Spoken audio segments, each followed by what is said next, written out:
for a full stop, and landing 13 left if that's available. Papa Hotel Tango India Mike, Palm Springs Tower, squawk 6250. 6250.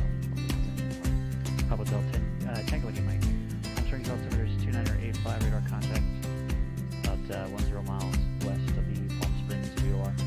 Presently landing runway 31, request for straight info 13. That's available. Ever departure of Papa Hotel Tango India Mike, make straight in runway 13 left and clear to land. Wind is 0905. Clear to land, runway 3 left, Papa Hotel Tango India Mike, thanks. Palm Springs clearance, Pilotus 4658 is type PC final slam call, request clearance to Vegas S file. Pilotus 4658, Palm Springs clearance. Good afternoon. Unable to give you S file, and I'll be full route standby. Pilotus 4658 is cleared to the Las Vegas Airport via Flight Cathedral 1 departure procedure to Palm Springs, Victor 370 to 29 Palms, Victor 538, Cresso, join the Cresso 3 arrival. Maintain 7,000, expect flight level 2405 minutes after departure. Departure frequency 126.7, squawk 6316. Pilotus 4658 is cleared to Vegas to Cathedral 1, Palm Springs, Victor 37029, Palms, Victor 538, Presso 3, initially captain, must expect reservation 5, departure 167, Fox 6 plus, pushing side. Pilotus 4658, free baggage correct. Tango D Mike, taxi to the ground via Echo and frequency. Taxiing to the ramp via Echo, remaining on this frequency, Papa Hotel Tango India Mike. Ontario Tower, Cessna 237 Charlie Alpha, approximately 4 miles to the west, inbound to land. Number 237 Charlie Alpha, roger, inner left, traffic, left downwind runway 26 left, report base. Enter left downwind 26 left, report your base, 237 Charlie Alpha. Charlie Tower, United 242, on the visual for 20 right, returning for right base party. United 242 Jolly Tower, runway 20 right, clear to land, wind 170.3. Clear to land, 20 right, United.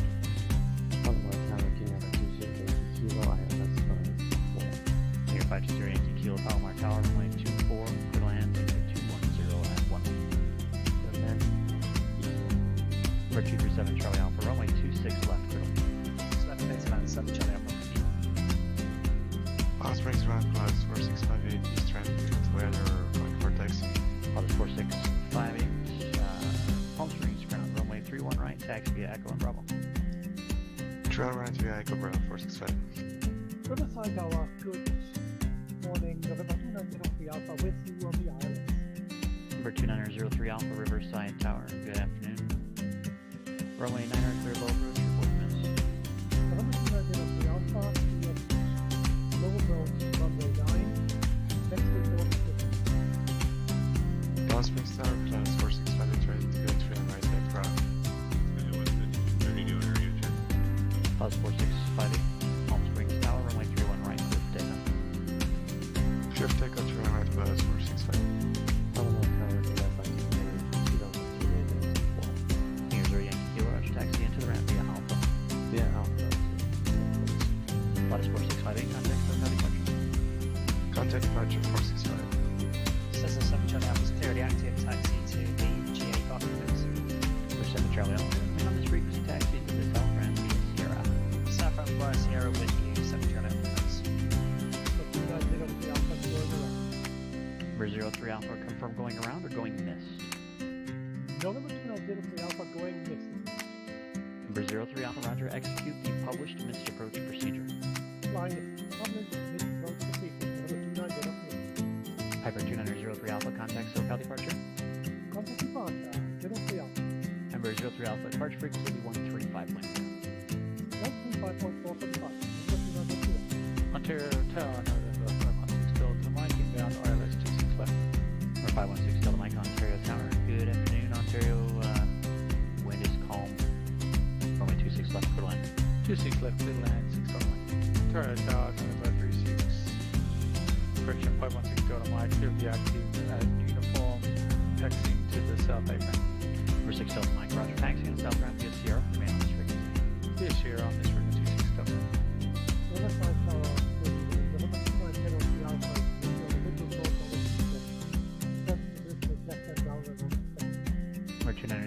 Alpha, Riverside Tower, runway 27, clear to land.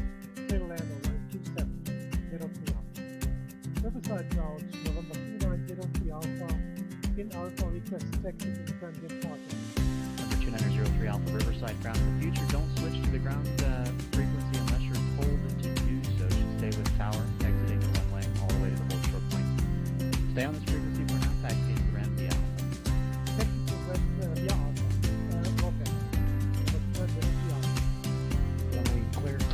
Runway clearance. November 6th. Charlie Mike Cherokee. I would like to attempt the I-4 rating today. Cherry 76 Charlie Mike John clearance. Good evening. Good luck on the I-4 destination. Will be, let's go, Kilo, Oscar X-ray, Romeo. That's Kilo, Oscar, X-ray, Romeo. 620 Mike. Yes, sir. Good luck. I'm going to sign off and collect some information for this destination. I'll sign back in. Is that okay? Absolutely. Just report when you're back with the I-4. And how long do you think it'll be? It's not going to be more than an hour, is it? No.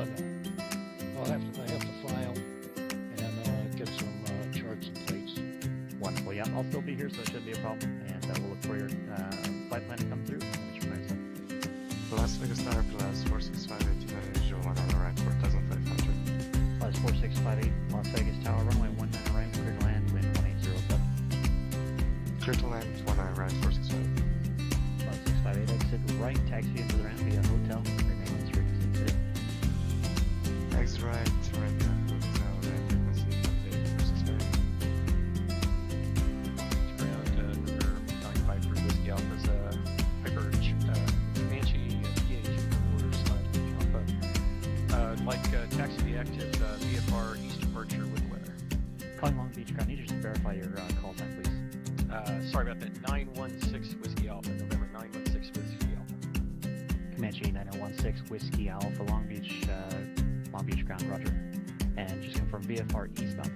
Eastbound and East Ram just south of runway Comanche 9016 Whiskey Alpha, roger, runway 26 right, taxi via Kilo. 25. Okay, 25 right via Kilo, 916 Whiskey Alpha. Long Beach Tower, November 916 Whiskey Alpha, holding short of 25 right Kilo, ready for departure VFR East. Ground 16 Whiskey Alpha, Long Beach Tower, runway 25 right, clear for takeoff, right down departure route. Clear for takeoff 25 right, right down with departure 6 Whiskey Alpha. Good day, Palm Springs, ground scanning Hotel Tango. Eastman, India, close traffic, 31 right. Papa Hotel Tango to Mike, Palm Springs, ground, say again, aircraft type. Gray Cessna scan. Skyline Tango to Mike, thank you, runway 31 right, taxi via Echo and Bravo. Echo and Bravo, 31 right. We're center 791 Juliet, towards ground left. Okay, Skype 791 we see there's no clearance delivery with this field, so would we get our departure instructions with tower or with ground? Always go with the lowest, so we'll start with ground. Just say your intentions. Okay, Skype 791 Juliet, type Cessna 172 on the south angles with the numbers requesting VFR advisories to Number 791 Juliet, roger, departure frequency 134.9er, squawk 2061. 1249, that's 2061. Got 991 Juliet, read back is correct, are you ready to taxi now? In a couple of minutes, just go to Skype 791 Juliet, south angles, Sky 791 Juliet, roger, runway 29 right, taxi via hotel, correction, taxi via Alpha in Juliet. 29 right taxi by Alpha and Juliet, Sky 791. Palm Springs Tower, scanning Papa Hotel Tango. Mike is holding short runway 31 right, Bravo, and ready for departure, close traffic.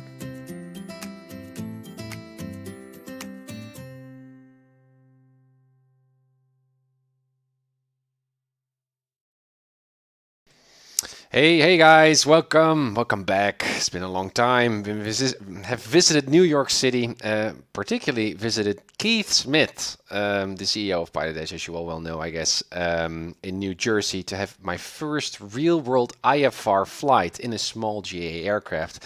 And boy, that was really fun. If you haven't seen it already, I posted a video on my YouTube channel. Telling all about and showing some videos and some photographs that I shot during that flight, just to show you how wonderfully educational that flight was, and also just so cool to meet up with Keith face to face and just to show my appreciation for PilotEdge. It was really fun. So we're back now just to continue my IFR flight training here in the sim. Grixie, good to see you. Microsoft, any update on the Cessna Sky 172 project? The idea is that I would first now complete my IFR training here in the flight sim, and once I did that, to then continue with my 172 flight. I initially thought that I would already completed my IFR training by the end of March, but unfortunately it takes a little bit more time because of work interrupting and stuff. So what I'd like to do is just first complete my my IFR training. In the meanwhile, in the background, I'm studying Blender and 3D modeling, and also getting a better feel for how to export and import plane maker stuff. So I'm already doing some study there, so that once I've completed my IFR training, we can immediately start with or continue with that 172 project, because I'm still very much invested into making our own study level 172 with a lot more animations and stuff that I think is really cool. So thank you for your interest anyway. Chemo, subscribe for 9 months. Buddy, thank you so much for that support. Really appreciate it, Chemo. Hope you're doing well. Thank you, means a lot. Okay, so what we're going to do today, again, continuing my IFR training, particularly practicing approaches. So what I've been doing is practicing the most important different types of approaches in an isolated manner under VFR. I'm setting my own weather. At times I was actually flying in IMC, even though on PilotEdge I was actually saying, hey, I'm VFR. But anyways, we've been practicing VOR approach, ILS approaches with side steps. And we do a localizer approach, back course localizer approach that we did, and also with, well, all kinds of other stuff. That was really cool. Today we're going to practice the LDA Charlie approach, and that's an approach, a localizer, a non-precision approach, where we are more than 30 degrees not aligned with our intended runway or airport that we like to land on. Runway, I should say. In this case, is actually quite a ridiculous. It's one of the most ridiculously funny approaches that I've ever seen before, and I will show you right now. I'm flying at night, also just to mess around with more IMC-like conditions. Flying at night is also challenging. I haven't done so in terms of instrument approaches. So we're currently at Brackett Airport, and we're going to fly to Van Nuys, and we're going to use that LDA Charlie approach into Van Nuys. And I'm going to show you what that looks like. This is the flight, by the way, so short again. I'm just interested in practicing this approach. Next up, we're going to practice the Ndb approach, which is very rare, and just for academic purposes, I'm just curious to see if I'm able to fly one, even though those kinds of Ndb approaches are actually phased out of the system. I think it's still fun to do one. And finally, which is also a bit redundant, but I like to incorporate that as well, an RNAV approach. So that's actually pretty much the same technically as any other approach that we did, but I just like to be complete here. I'm just a bit neurotic, I guess, in that sense. So 2 approaches still left to do, and then I'm going to do my very first IFR flight, actually requesting clearance, an IFR clearance, copying clearances and stuff. So I cannot wait to start with that as well. But incremental, that's my tagline, I guess. Charts. Not this one. This is Brackett, where we are currently. Here it is, the beauty. The LDA Charlie approach is actually a world famous approach, apparently, as I'm told. And this is it. Now, first off, here is Van Nuys. As you can see, the vortex is just on top of there, north. But as you can see, the actual runway, that's a first pointer, I guess. If you look at the approach plate name, LDA-C approach, there's no runway mentioning there. So you could say it's actually an instrument approach towards the airport. which already suggests to you that you probably will not be aligned with any runway, because otherwise they would put the runway there and it wouldn't be called an LDA approach, which is an ILS approach or a localizer or VOR approach. So that's already a bit funny, I think. Especially in this case, if you are already a little bit familiar with Van Nuys Airport, runway 16 right, these runways are actually perfectly perpendicular to our actual approach into Van Nuys. Isn't that funny? And even more so, the localizer that we're going to use to get into Van Nuys is actually not the localizer of Van Nuys Airport, it's actually the one of Burbank. So we're using the localizer of Burbank to get to Van Nuys on a perpendicular, like a crosswind leg that we're going to enter here on Van Nuys. And so once we hit Van Nuys, we need to circle around to get to the runway and land. And as you can see here, if you look at the minimums and minimum decision heights, you can also see there's only one category, circling, right? Which is a bit like do whatever you can to get to the runway in a safe manner. And it's kind of like flying a traffic pattern. Not exactly, it's a little bit more tight and low. We're not flying at the TPA, the traffic pattern altitude that is published in the airport facility directory, but rather we stick to this minimum decision height, 1,500 feet. And hoping that we can see the field, obviously, once we reach 1,500 feet MSL, that would translate to 700 feet AGL. Now, the weather is pretty good here. We're going to fly at night, which I think is also an additional mix-up of things, IMC-like conditions, you could say.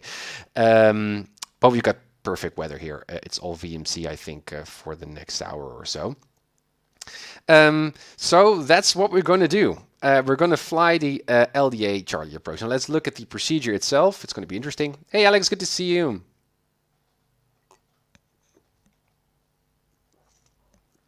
Yeah, meeting up with Keith was really, really wonderful. And again, I guess, if you're curious, hop over to YouTube and look at that video that I just posted a few days ago. The gist of it was, for me, that and that was also my primary purpose of inviting, obviously, or asking Keith to fly with him, is just the sense of being in a small GA aircraft, flying in a rain cloud, with turbulence, holding headings and altitudes while doing all your IFR stuff. Just I imagine that it would be quite a captivating, enclosing, kind of cocooning kind of experience. I mean, obviously in an airplane, when I was flying obviously to New York or to any place that I've been so far in a 737, 747, obviously I've already flown or I've not flown, but I know what it's like to be in a cloud, right? You can look outside the window and see what it's like. But that's totally different from being in a small GA aircraft, which is much more sensitive to turbulence, obviously, let alone flying headings and altitudes yourself.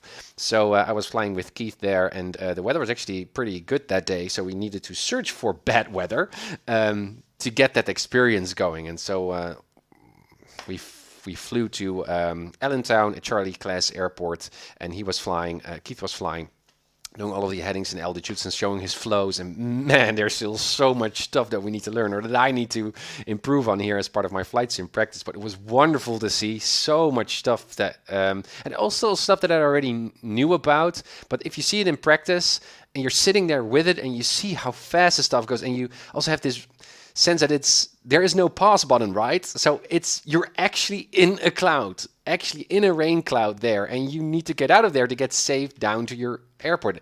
That realism obviously is very hard to get into your home flight sim here. So that was really cool. And once on our return flight, when we head back to Lincoln Park Airport, Keith allowed me to fly. And he was doing ATC and navigation, and I was doing headings and altitudes while we were in a rain cloud. It was so cool, and moderate turbulence. So we were really being pushed up and down, and I was trying to stick at altitudes and headings, which I did pretty well according to Keith. Especially also in a Lens Air, 200 knots indicated, very, very fast airplane with a stick rather than a yoke. So there were a lot of new things there, but I really, really enjoyed myself. It was really, really cool. And also just silly things, obviously, that make so much difference. Keith also asked me just to switch or flip frequencies while I was flying. And obviously, when you're in moderate turbulence, you have G-force pulling or pushing your arm up. So rather than just like here when we were flying, I can just reach out to my radio panel and just switch. In that case, you're bumping around, and so you're those little things, yeah, makes it quite challenging. I felt like an astronaut, even though it was quite a basic IFR flight. So it was very educational, but also very insightful to see that transfer of what it is like to practice IFR flying in the sim and doing that for real. And that was what the video was about as well. And that's also why I love just to meet up with Keith and to brief and debrief that flight. It was very nice. Franchise World, good morning. Great way to spend Leonardo Chicago today, enjoying your content. Wonderful to hear, Franchise. Good to see you here. Hope you're doing well. Okay, so guys, the LDA Charlie approach, my first LDA approach, and again, such a funny, weird-looking approach. So what we're going to do, because we start at a bracket, and I deliberately, intentionally chose that departure airport because I also like to enter the approach, the instrument approach, using a hold in lieu. To use the hold, an entry, procedure turn to line ourselves up with the approach path, rather than just using the initial feeders just to get in, right? So we are coming from the east in this case. Here's Van Nuys. Can I draw on these? Yeah, I can. Wonderful. So we're coming from this direction, and that means that I'm expecting to be able to fly via Van Nuys, going in the hold, make a teardrop entry, I think. Yes. Line ourselves up and then get to Van Nuys. That's the idea, rather than using the initial approach fixes. Now, one thing that I'm not quite sure of, a couple of things that I already asked on the Discord at PilotEdge, but perhaps you guys can help me as well. First off, I don't see the words AIF at the Van Nuys vortex, in contrast to Ventura, where you can see AIF, the initial approach fix, and also there at Fillmore, initial approach fix. So I'm not really sure, even though I'm going to request a practice approach, so I guess everything is possible then, that I'm actually allowed legally or procedurally to start my approach here from Van Nuys, because I don't see initial approach fix there. I do see it here at Silex. Can I clear this? Yes. So I'm not quite sure. The idea is that I like to practice that procedure turn in this case.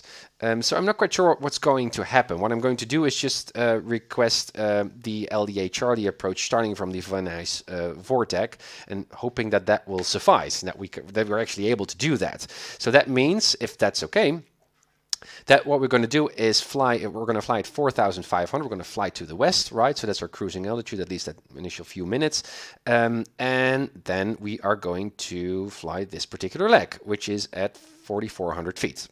Then once we hit Silex, which is 6.1 nautical miles from the Van Nuys VOR, then we're going to fly a little bit down to the south, I guess, to make that teardrop entry, and then turn around and then head back in.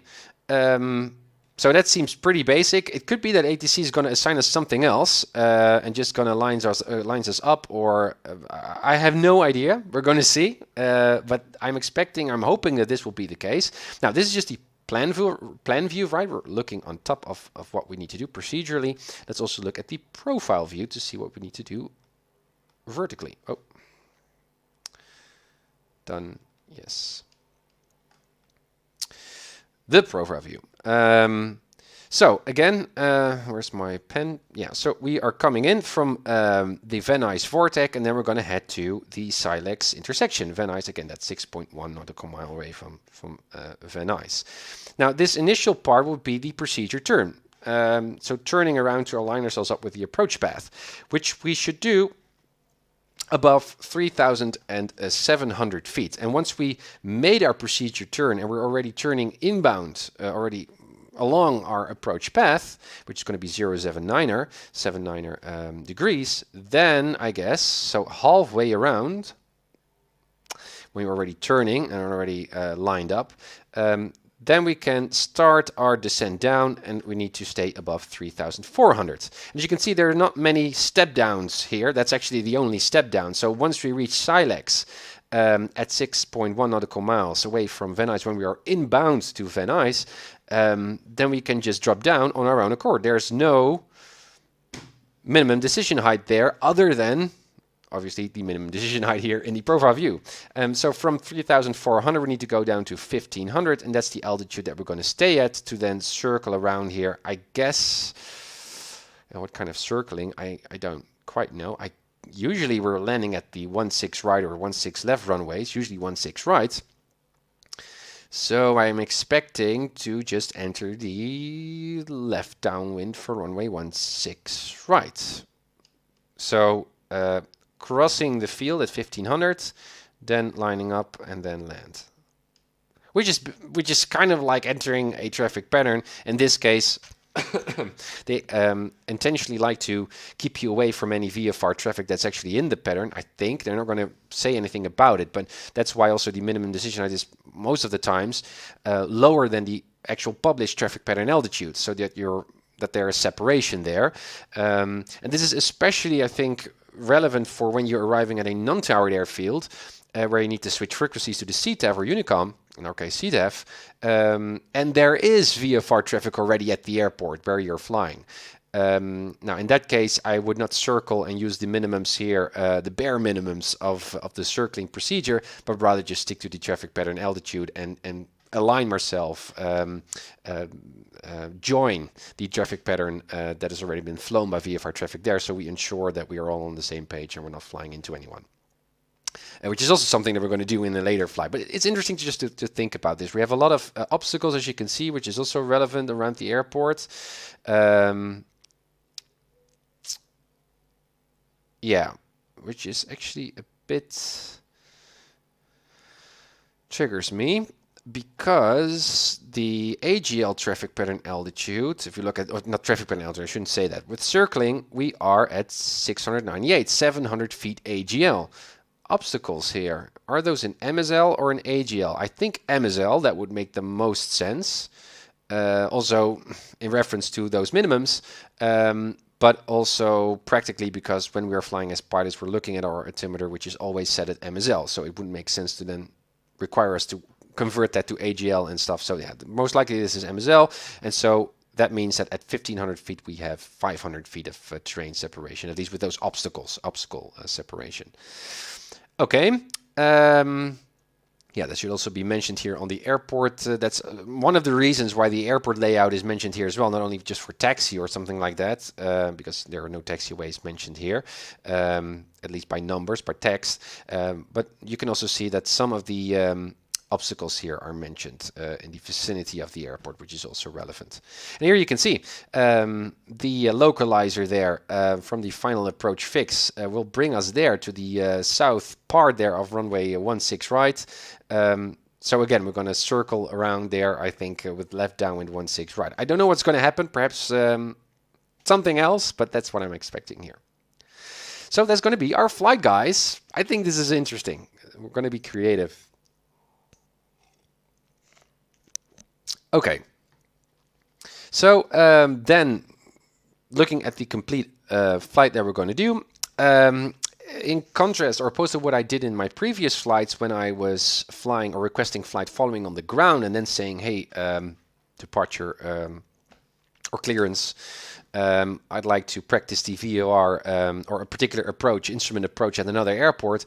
I'm now going to request that while we are in the air and actually talking to approach while we are in cruise. For two reasons. Keith suggested this in the previous stream. He also mentioned this in the US when I visited him. Is that obviously in the real world, the clearance controller at our departure airport has nothing to do with how we'd like to approach our destination airport, right? It's a completely different guy, opposed to the approach controller that we're talking to when we are on flight following, when we are flying. Then that's the guy that you need to talk to say, hey, this is the kind of approach that we like to do. So that's important. And also practically, I noticed also, according to my previous flight, is that there can also be changes in controllers and other stuff going on at our destination airport. And so it's much better to announce your particular approach intentions while you are preparing for the approach. You're much more timely in that way, and you can have a much more accurate conversation, I guess, with the controllers to say what you're up to. In my case, in my previous flight, there was a change in controllers. And so the new controller didn't know that at clearance I already requested a particular approach, which makes sense in a way. So I needed to repeat all of that stuff, and I didn't know what the new controller knew that we were trying to do and whatnot. So that was really, really confusing. So that's a change that I'm going to do. I am going to fly in flight following because then we're already talking to approach. Also, it's a very busy aircraft, well, not that busy, but it's airspace dense, so it makes sense to fly with flight following every time you're flying in the local LA area here.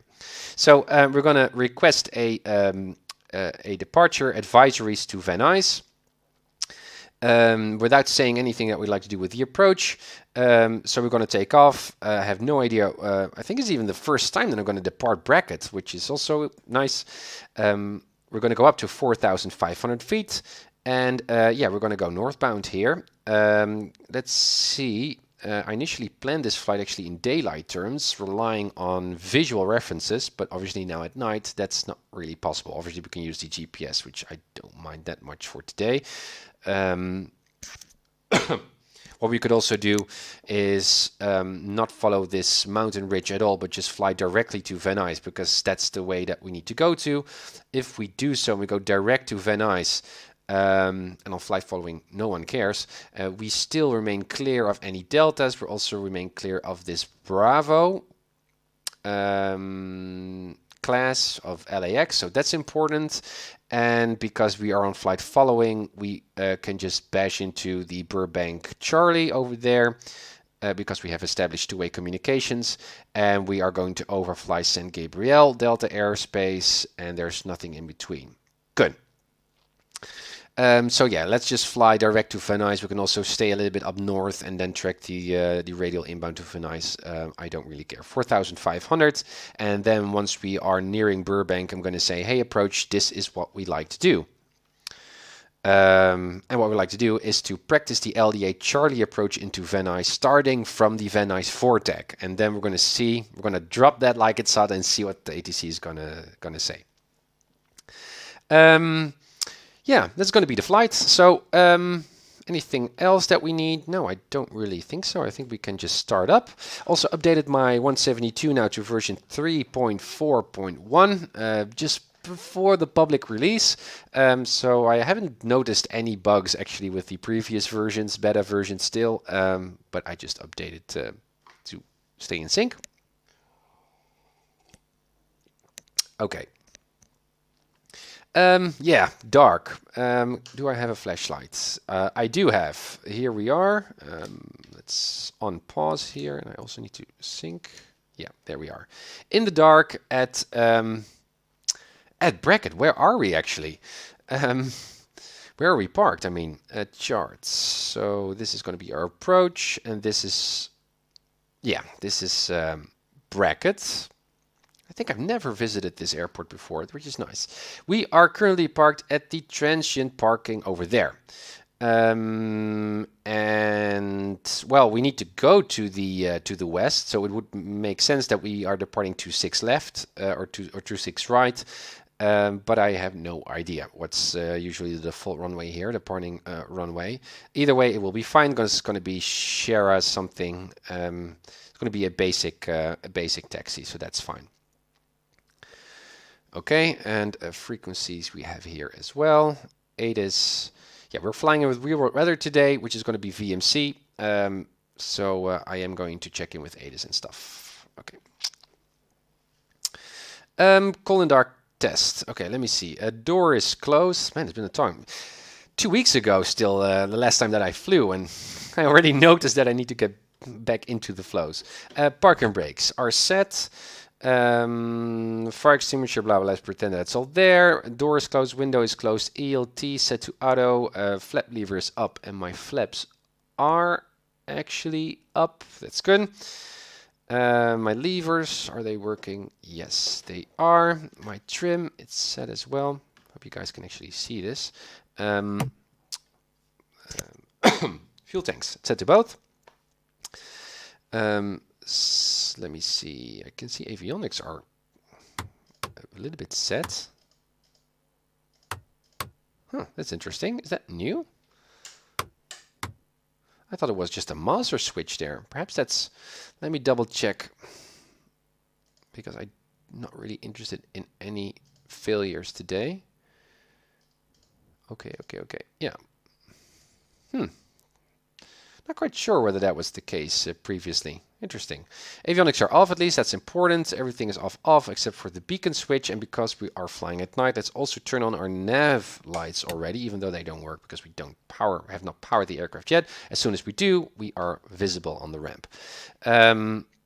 Okay, master switch is off, and my sighting panel is obviously working as well. Wonderful.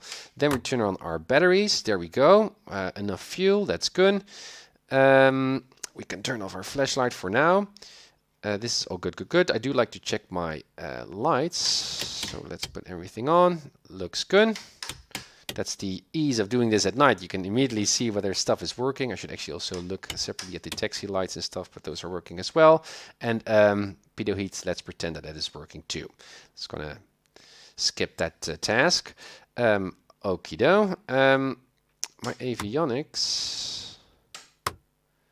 Yeah, that's interesting. So now when I flip my avionics switch, as it appears here on the panel, I am turning my regular avionics systems on and off, but the GPS is not working or not connected to that. And I think that's we've got two buses, and those are connected to, well, two different kinds of power units, you could say, or two networks of avionic equipment. And some equipment, some devices are connected to the bus 1, some are connected to the bus 2. And so apparently now my avionics button, and I think also just manually with the mouse, only works with bus number 2. And bus 1 is always on, and that's connected to the GPS apparently. So that's interesting. Hey, says the Sky Pilot, good to see you. Scrap, good to see you as well. Good to see you guys. Welcome. Hope you're doing well. Anyways, it's working, and that's the most important bit. Everything was set there. GPS is off. This is all good. Just initial tests. Annunciator messages are working, and our heading indicator is totally off. We're now at 2.6. 2.6. Hello? Why is my heading indicator not working? Okay, so my first hunch here is that even though we've upgraded to a later version of the Reality Extension Pack, I think they've broken some stuff while doing so. Because this should actually turn while we are turning. So what I'm going to do is switch, and I don't have an airplane with a previous rep version, so I am going to fly. Does that matter? Not in terms of my training, but let's look at my systems. If I then skip anything, don't think so. To the default 172. That's a bummer. Need to make a ticket there. Hey Ron, good to see you.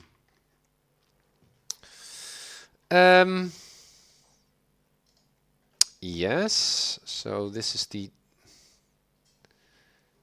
working okay? Oh yeah, this is just a glare, I think. Yes, can I still move a bit forwards? Yeah. So let's try again. 2.6. Yeah, there we go. Should have turned the other way around. Don't really care.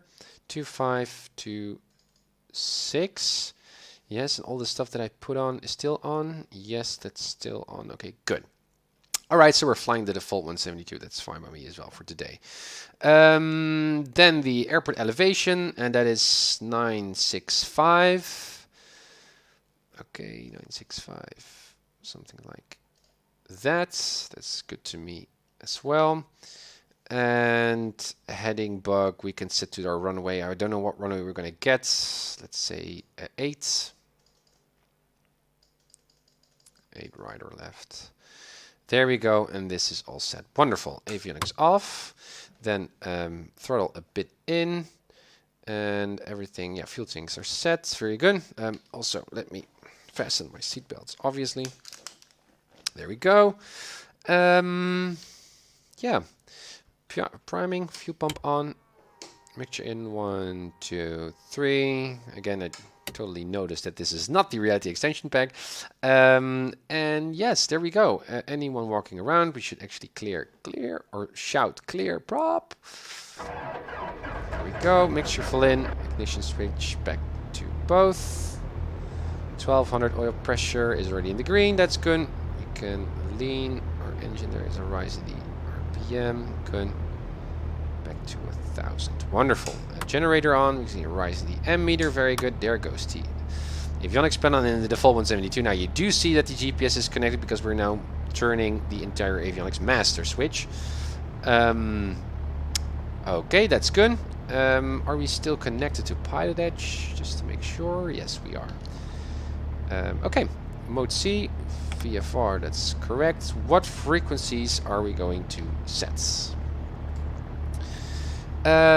Let's first talk about navigation. So Van Nuys, obviously, that we're going to fly to. That is 113.1. Set that to the nav 2. Yeah, 113.1.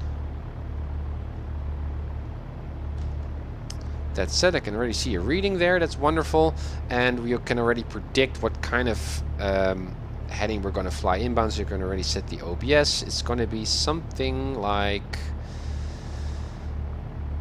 yeah, if we're going to fly from this direction, we're not going to make a teardrop entry, I think, into our instrument approach. We have to look once we get inbound. Then it's going to be a parallel entry, which is fine as well. Anyways, it's going to be 266-ish. Yeah, 266-ish. I don't really care. And it's already set. Don't really care that much.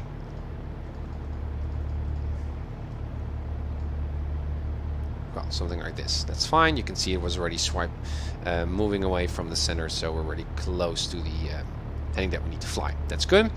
Okay, and obviously for our nav1, and that's going to be our actual approach. And our localizer, the Burbank localizer that we're going to use to fly into Van Nuys. My gosh. 109.5. nav1, 109.5. And we set that. Do we have a reading? Burbank. Localizer, this is good. And again, we don't need to set any OBS because it's a localizer. So this particular device only sends out just one. Can you call that a radial? I guess so. Just one radial, and independent of our OBS, because it just sends out one radial, right? So that's fine. What we can do is to set it just as a intellectual aid. To no, because it doesn't really matter. We're going to fly any runway here, any runway heading. We're just going to fly directly. Yeah, so we're going to fly perpendicular to runway 16 right. So it would be something like this. Yeah, it doesn't really affect the needle at all, but just as a reference. Okay, those are the main two navigation points or navigation aids that we need. So that's going to be pretty basic. What we then need are frequencies to get out of here. COM2 is 124.4, 124.4 or ATIS. Switch, and we can do the same for our destination airports. Can also go to no. Let's go this way. 127.55.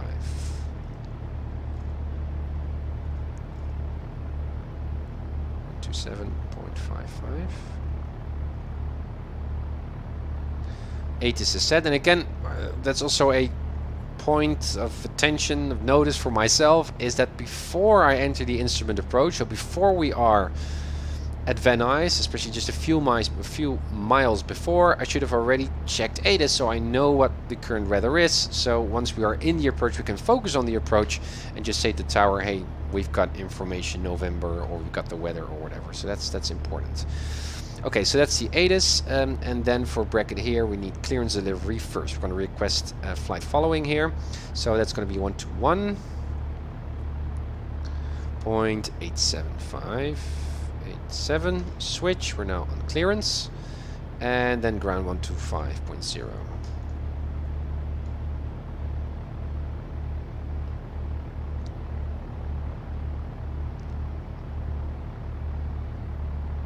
To 5.0. That's good.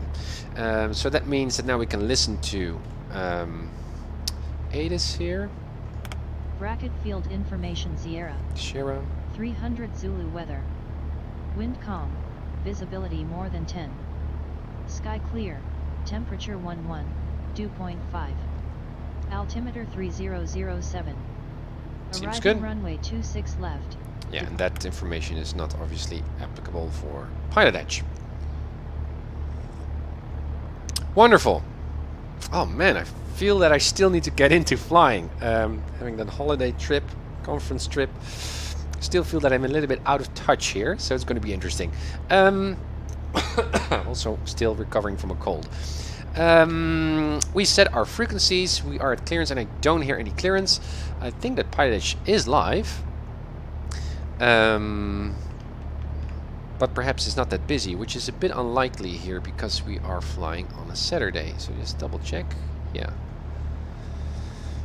It's not going to be that difficult just to announce, obviously. Where are we? Transient parking. We have information Shara, and we're requesting flight following to Van Nuys at 4,500. That's the only thing I'm going to say, and all the practice approach stuff that we're going to request while we are flying in nearing Burbank or Van Nuys in a way.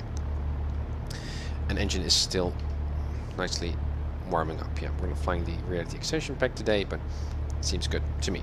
Okay. Anything else that I need to do? No, I don't think so.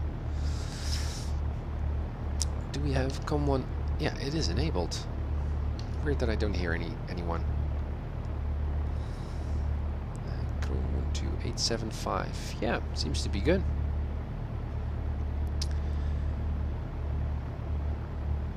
Bracket clearance. Good day. Skyhawk Papa Hotel Tango India Mike. VFR request.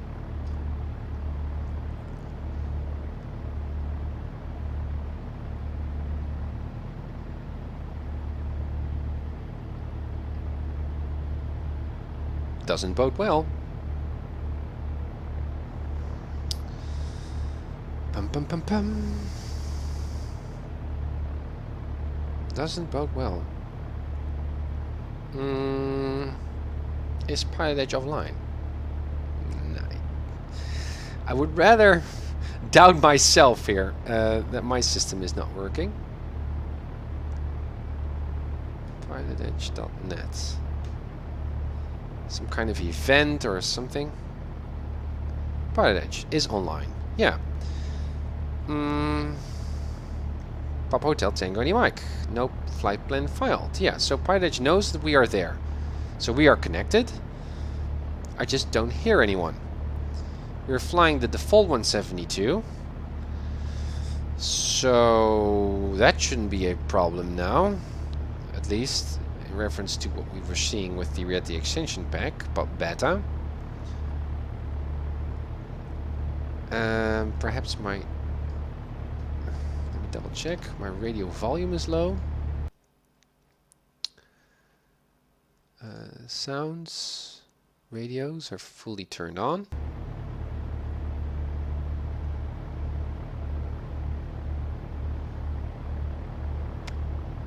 That's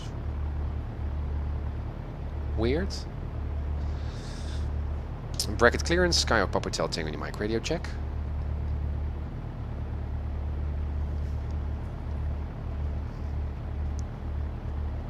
121.875. Let me check ground.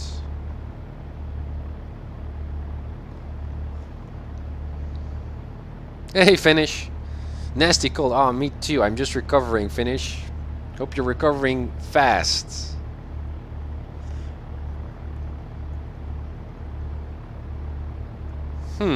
This is interesting.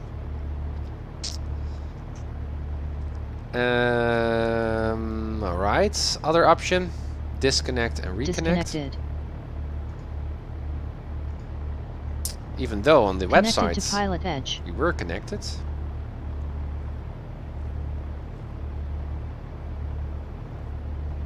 We're now on ground. We should hear other traffic as well. Any other ground clearance tower traffic of any airport here on PilotEdge. Shared radios.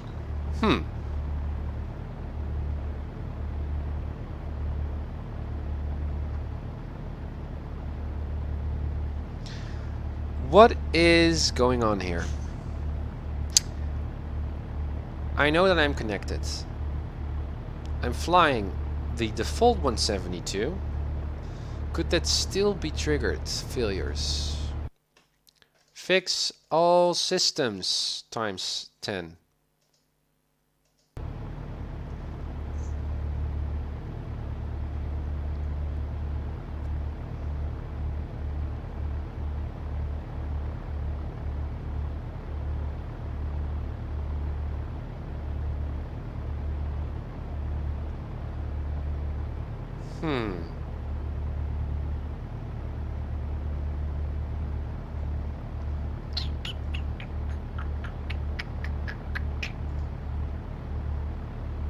Audio output is the Turtle Beach, yes.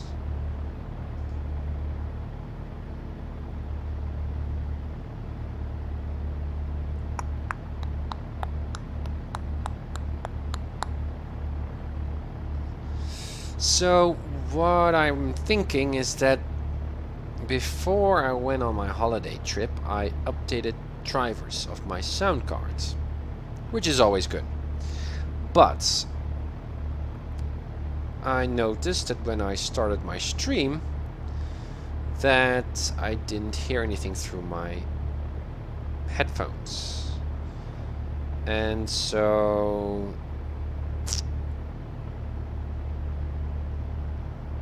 that might explain.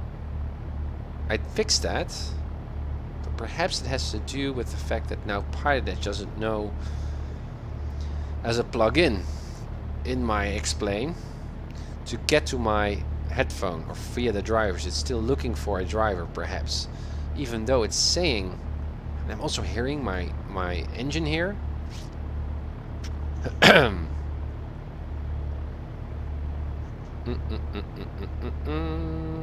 What could be the problem?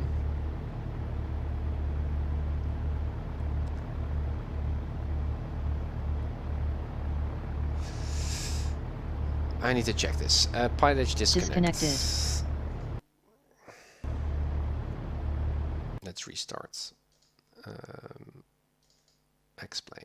Let's see what that does. Severa, good to see you. I tried to listen to a so-called TRACON frequency. There should be communication. Yeah, but also on ground and on tower, I think. And also I just checked in and said radio check and I didn't hear any confirmation. So that's a bit weird. Very nice. LDA. Yes, finish. That's what we're trying to do here. Hey, Valdu, it's good to see you. Hey, Tim, it was a great YouTube video with you and Keith. Looked like an amazing work. It was. It was really, really fun. Also, just obviously to meet up with Keith for real. That was also very, very interesting. He has so much knowledge. And we're just both so interested in flying, and it was really, really nice. And on top of that, my first real-world IFR flight. So yeah, I really had a lot of fun. And also got a lot of traction, that video, by the way. Also on PilotEdge, many pilots, sim pilots like that content, which is also nice to see. Bracket, yes. Transient parking, yes. And real world weather. Now let's try again. Let's try again. If this doesn't work, then I'm going to change my plans, obviously. And then I'm going to fly. Then I'm going to fly on instruments in the clouds, and I'm going to mimic the same conditions that I had with Keith when I was flying. So rain, moderate turbulence in a cloud, and let's see if that compares, or in any way, how doesn't it compare? That would be interesting as well. And instrument flying is always something that you can improve on. But this is a bit weird. I think it has to do with my audio drivers.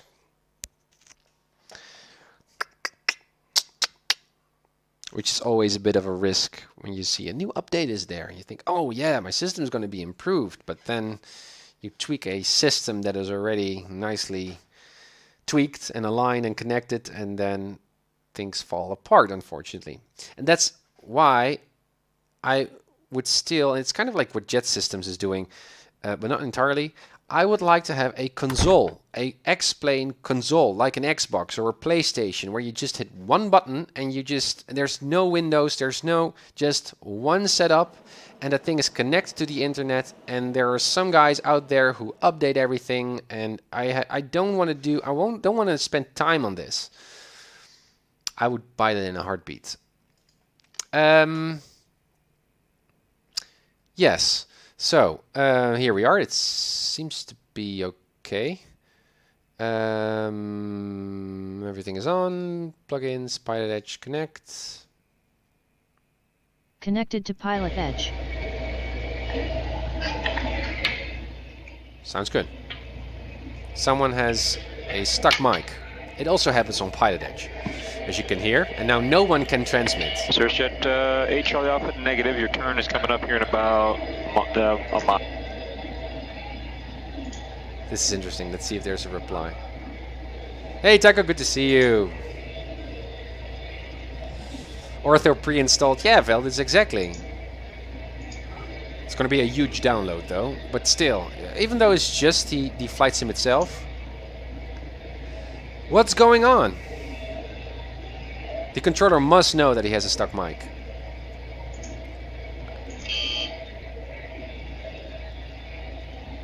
Burbank Cirrus ground. 8 Charlie Alpha flighting 290. Cirrus 347 Charlie Delta. That's interesting. With information ready to taxi, located at General Aviation Parking. Yeah, it is PilotEdge, right? So someone has a... Alright, interesting. Why is no one saying that he has a stuck mic? Oh, there it goes. Otherwise I would. Let's start our engine here. Good. Parking brakes are still set, luckily. Okay, I'd like to go a little bit more to the front. Also, cannot wait to continue the work on our own 172, guys. I would have already started with that. 948 contact, SoCal approach 135. Okay, this is good. And zoomed out, and we are synced, and there we go. Altimeter still good. Cirrus 347 Charlie out. Heading is not. Burbank ground runway 8 taxi via Charlie. It's going to be 26. Runway 8 255. 7 Good. Charlie Delta. Cirrus 8 Charlie Alpha is maintain 3000. Hello. And they go down. And those work wonderful. Okay, and my frequencies, let's see, let's double check. I still see the 948 SoCal approach Ontario altimeter 3008. 109.5. Let me double check here, guys. Close. 109.5. That's the localizer. Yes, 109.5. And we got Van Nuys, that's 113.1. And that's also set. Wonderful.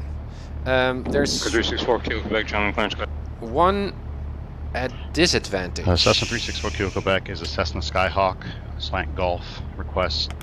And that is, if you look at the approach here, even though I usually have the habit, or I'm told that it's best to set your primary instrument nav8 in your nav1, that doesn't really always work here with the 172, because now we also need DME on my nav2, because we're set that to Van Nuys, and I need that readout of 6.1 nautical miles, and I cannot read. I don't have a DME or an additional DME for my nav2, so I'm going to switch it around, because obviously that localizer that we're going to use into Burbank Doesn't need any glide slope, doesn't have any glide slope information, and also we don't need any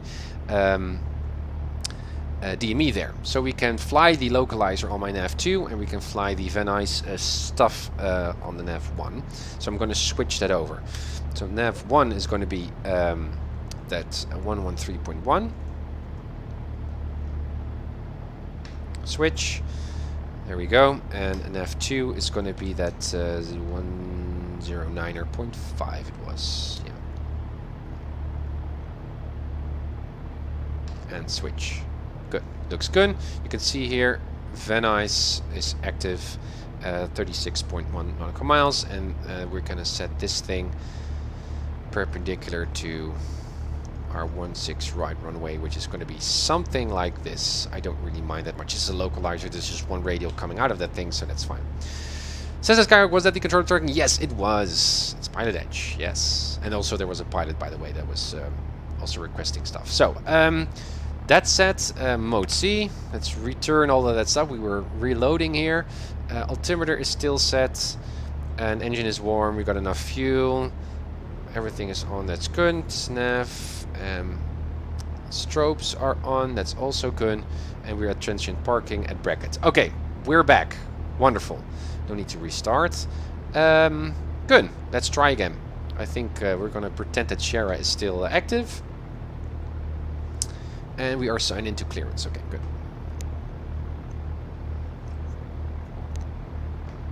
Let me see. Calm 1 on. So 4,500 to Van Nuys. Burbank Tower, Cirrus 347 Charlie Delta at runway 8, ready for departure, flying IFR. Cirrus 347 Charlie Delta, Burbank Tower, runway 8 cleared for takeoff, wind calm. Runway 8 cleared for takeoff, 7 Charlie Delta. Bracket clearance, good day. Skyhawk, Papa Hotel, Tango, Mike, attention parking with Sierra with a VFR request. HIM, Roger, stand by 1. Gallon 948, fly heading 310, join Victor 4. So standby doesn't require a confirmation by me. It's just shut up. Standby means shut up, I'm busy. Gallon 948, heading 310, 310.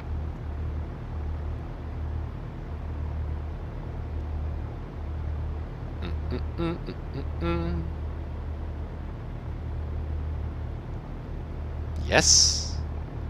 Charlie Alpha, contact John Wayne Tower 126.8.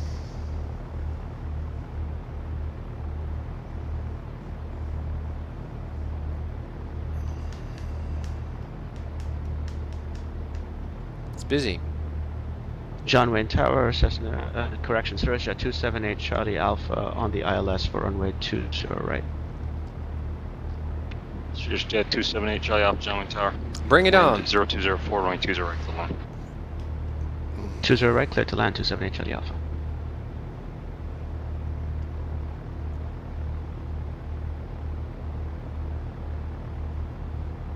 John Wayne ground, Cessna 364, Kilo, Quebec, is at west ramp. Request taxi with X-ray. Stand by. Papa Hotel thinking might go ahead. Kilo 948, amend the heading 300. Hey, Charlie Alpha, correction, or 7 Charlie Delta, contact departure.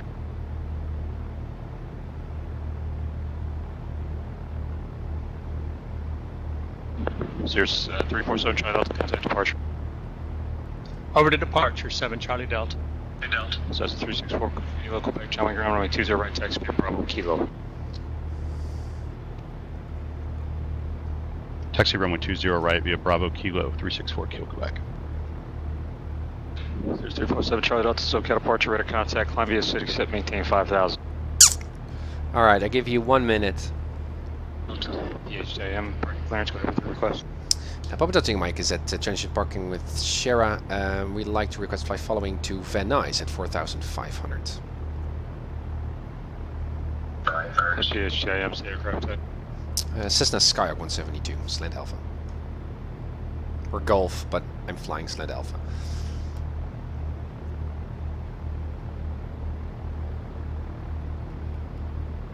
Yes, I am. Thank you. Departure frequency 135.4, squawk 5157. 135.4 departure and squawk 5157 for Bravo Delta Mike. Yes, I am. Right back. His mic is so bad. Alright, 5157, that's set, and departure is 135.4. Good. Usually, because this is a Delta class, well, it doesn't really matter at all what kind of class airport it is, but usually our engine could already be warm, like it is in our case, and so many clearance controllers would say, are you already ready for taxi? Once we did our readback and stuff. In our case, he didn't, which is totally fine. 6515 switch to Delta ground. There we March approach. went. Roger, just be advised. Try to pay attention to what's going on with frequency. I had just made a request from another aircraft to talk, and it was his turn there, and you kind of half step on I don't know what runway we're going to get assigned. Clearance some request. Stand by 1 second. So let's just go to ground. I mean, you've got 2 tower frequencies here, so I would rather set my standby frequency already, but I don't know 5 Delta, what we're going to clear to San Diego Airport as filed. Maintain. I'm going to pretend that we're talking to a different controller. So again, I'm going to say transit parking and Shira, even though it's the same guy on PilotEdge.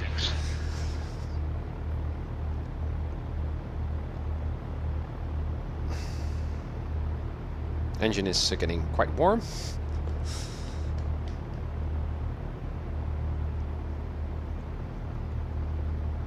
Bracket ground, Skyhawk Papa Hotel Tango on your mic. Transient parking with Shira, ready to taxi. Air 15 Delta, read back correct, hold for release, advise ready for departure.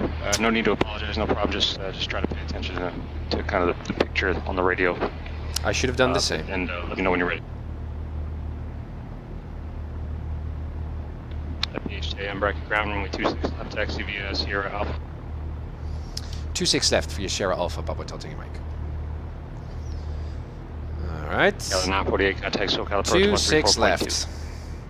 26 left, yeah, Sierra Alpha, like we already kind of predicted, right? So we are currently there, Sierra Alpha, 26 left. No runways, no hotspots. Don't know what way we're pointing. We're pointing to the west, so we're pointing that direction.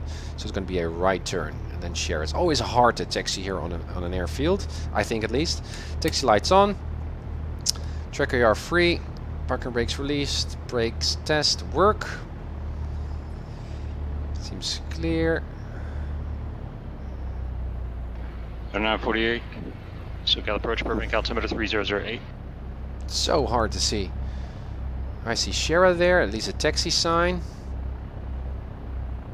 There is a crossing here. Is this already the... There it is, yeah. There we go. Okay, turn indicator, slip indicator, heading, everything is working. Great. Let's go a little bit more down. Wonderful. And again, it's always good to cross-check. We are assigned to runway 26 left. We could also already set the tower frequency, expected tower frequency, but anyways.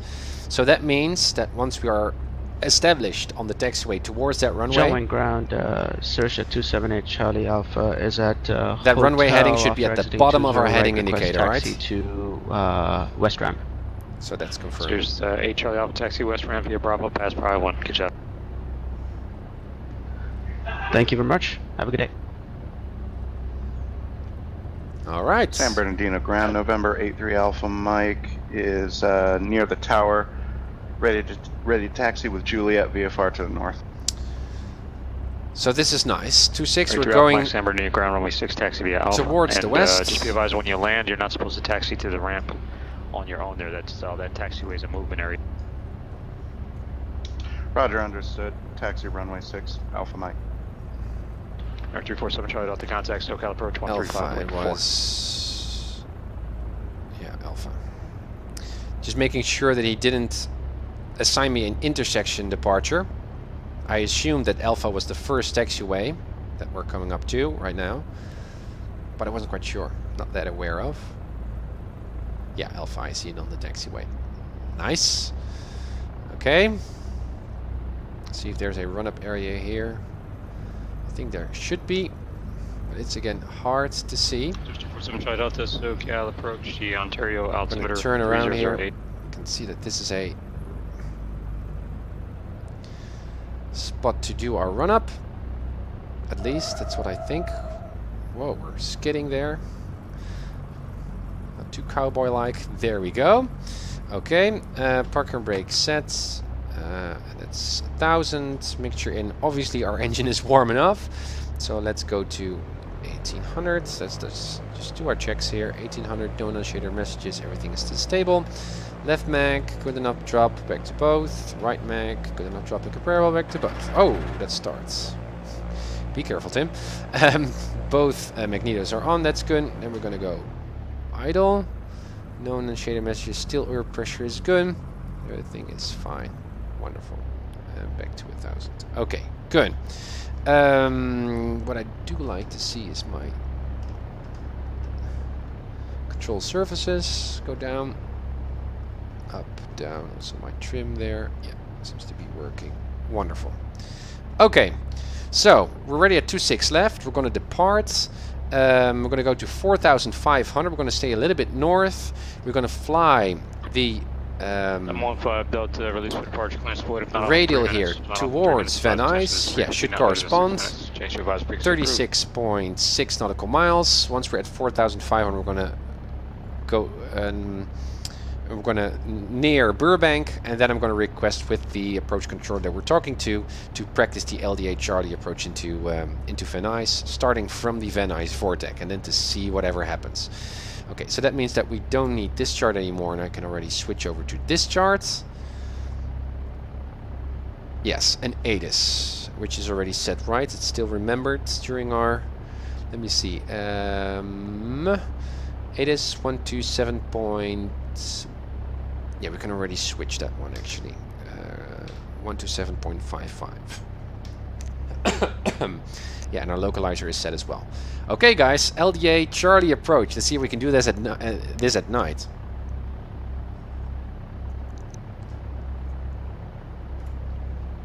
What's our tower frequency? I should have looked that up before. San Bernardino Tower, 83 Alpha Mike at runway 6, ready to go. 26 left. It's gonna be 118.2. 118.2.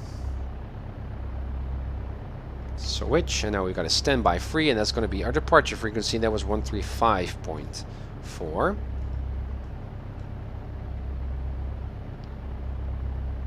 So we are fully prepped. Okie doke. 83 Alpha Mike, San Bernardino Tower, runway 6, clear for takeoff. Clear for takeoff, November 83 Alpha Mike. Chart. Yeah. Okay.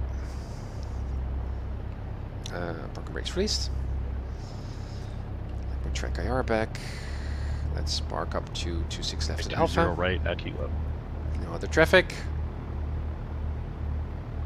Picture full in, everything is good. Alrighty. That's 15 Delta March departure ident, please. Can I see the whole short line? Yes, I can. Alright, 26 left Alpha. 15 Delta radar contact 2 miles northwest of French Valley Airport. Let me see, can I already set the heading bug to something that I could... Just to make sure that I'm completely set. Yeah, we can set it to 07... I'm looking at the plate here, and we're going to fly the localizer 079er, right? And because we're flying from the Van Nuys vortex to Silex, I like to know how to enter that procedure term. And I can do that much better when I set 20 right at Kilo, clear for takeoff. the heading bug there. Kilo, Quebec. Again, it's still in sync. Good. 0374 Charlie Delta after Paradise flighting 110 vector March Airport. Finish. Can we get one of those? That's a good question. No, perhaps I shouldn't. I don't know if there's any website where I can just upload the logo where we can do that. Finish. Thanks for that question. Okay. 676 Tango X-ray Los Angeles Center on guard. How do you read? Diamond 15 Delta contact, SoCal departure 135.4.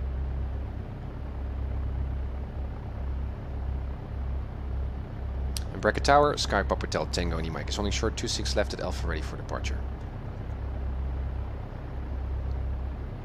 HTIM, bracket tower, runway 26 left, clear for takeoff, wind calm. Clear for takeoff, 26 left, Papa Delta Mike. Landing lights on, taxi lights off, strobe lights on. One notch of flaps, trim was set, yep, we're ready to go. Don't see anyone on the approach, and I don't see anyone thank you, what's your on the runway. Flying at night on X-plane is so cool. It's going to be difficult as well. Guys, LDA Charlie approach, here we go. At night. Full power. Airspeed's alive. Engine, we've got full power there. Good. 50. Air 6515 Delta SoCal, 60. Rotate. Turn left. Okay, nose down a bit. Disregard. Stay. Everything is in the green. Wonderful. All right. San Bernardino Tower, 3 Alpha Mike, departing the area to the north. Request change to advisory. Alpha Mike, request change.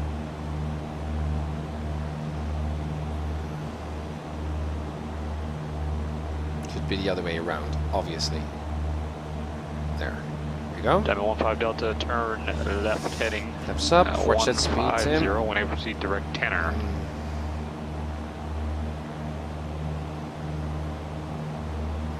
Alright, we didn't have any heading instructions, restrictions, altitude restrictions.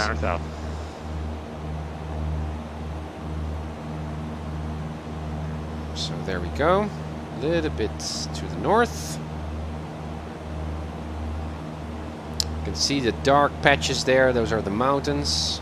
You can see a highway, familiar highway there that we can stay next to. Still looking good. Let's trim a bit, I'm really pushing on my yoke. There we go. And this is the Van Nuys VOR.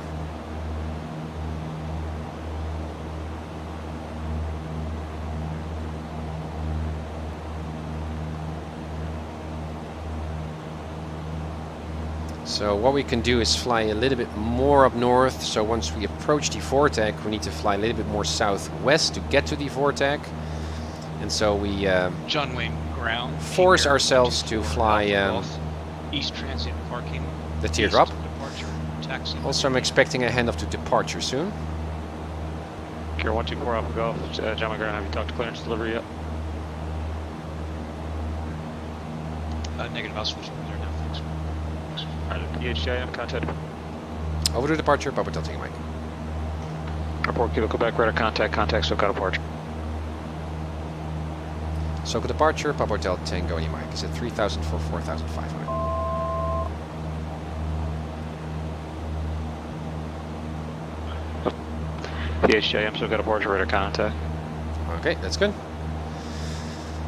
Alright, 1,500 to go. Still doing a good climb. Can stay a little bit more to the north. 364 Kilo Quebec, SoCal departure, cancel altitude restriction, reservoir navigation. The good thing about flying on fly following is that now I don't need to be that careful of any airspace because we've established two-way communications. Our airspace obviously is still a concern. Also a reason why I like to stay up north. Boche departure, weight transition as followed, climb via Sid, squawk 4245. You can listen already to the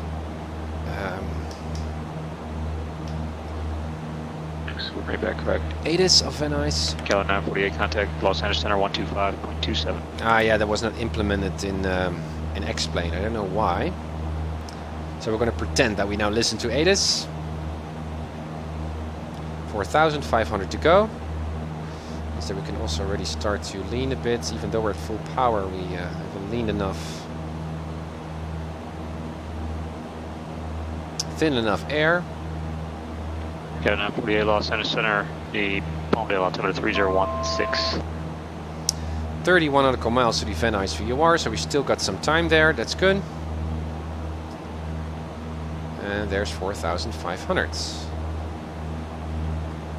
Push down. So that's 4 Kilo Quebec over, fly Seal Beach VOR. A little bit louder on the radio.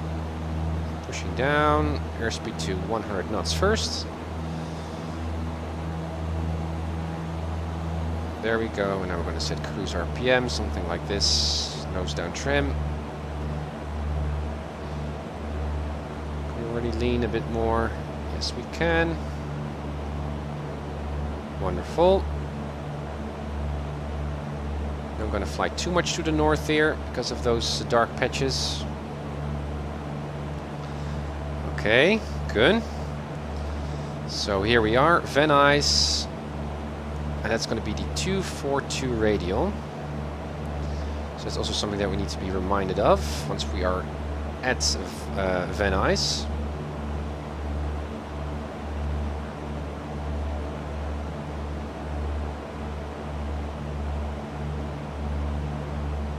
That we need to fly that outbound radial. Although, once I'm going to request our instrument approach, sorry, I'm still curious to see whether the Venice VOR here, the VORTEC, is actually can be used as an initial approach fix, because there is no IAF there mentioned here on the approach page. So, even though it's a practice approach that we're going to request, I think we're fine, but let's see what's happening. I serious one, so please do. Yeah, finish. I will take a look at that. I will take a look at that.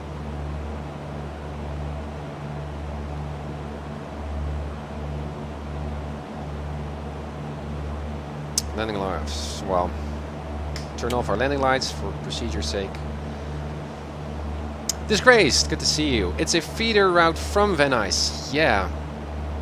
Yeah, so you can see that there's still an initial approach fix there. Silex is one, but Venice is not. But I was just wondering whether that would still allow me to start the approach from Venice, even though it's. But yeah, it's a feeder. Roger. Thanks. Show me the profile view. Here's the profile view. John Wayne, clearance delivery, King Air 124 Alpha Golf, Charlie 90, Slant Golf, request flight following to Palm Springs at 7,500 with India. Cross-checking my compass and my compass here.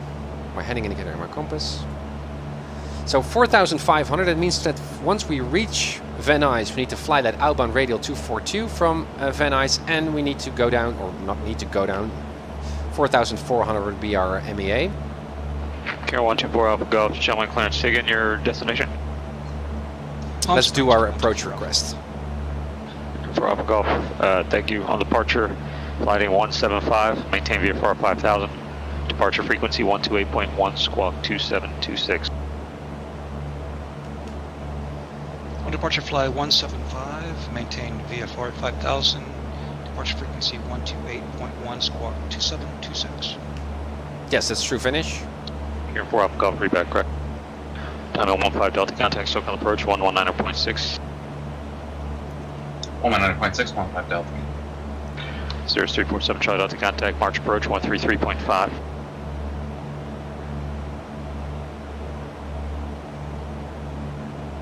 SoCal approach, Papa Hotel Tango Mike request.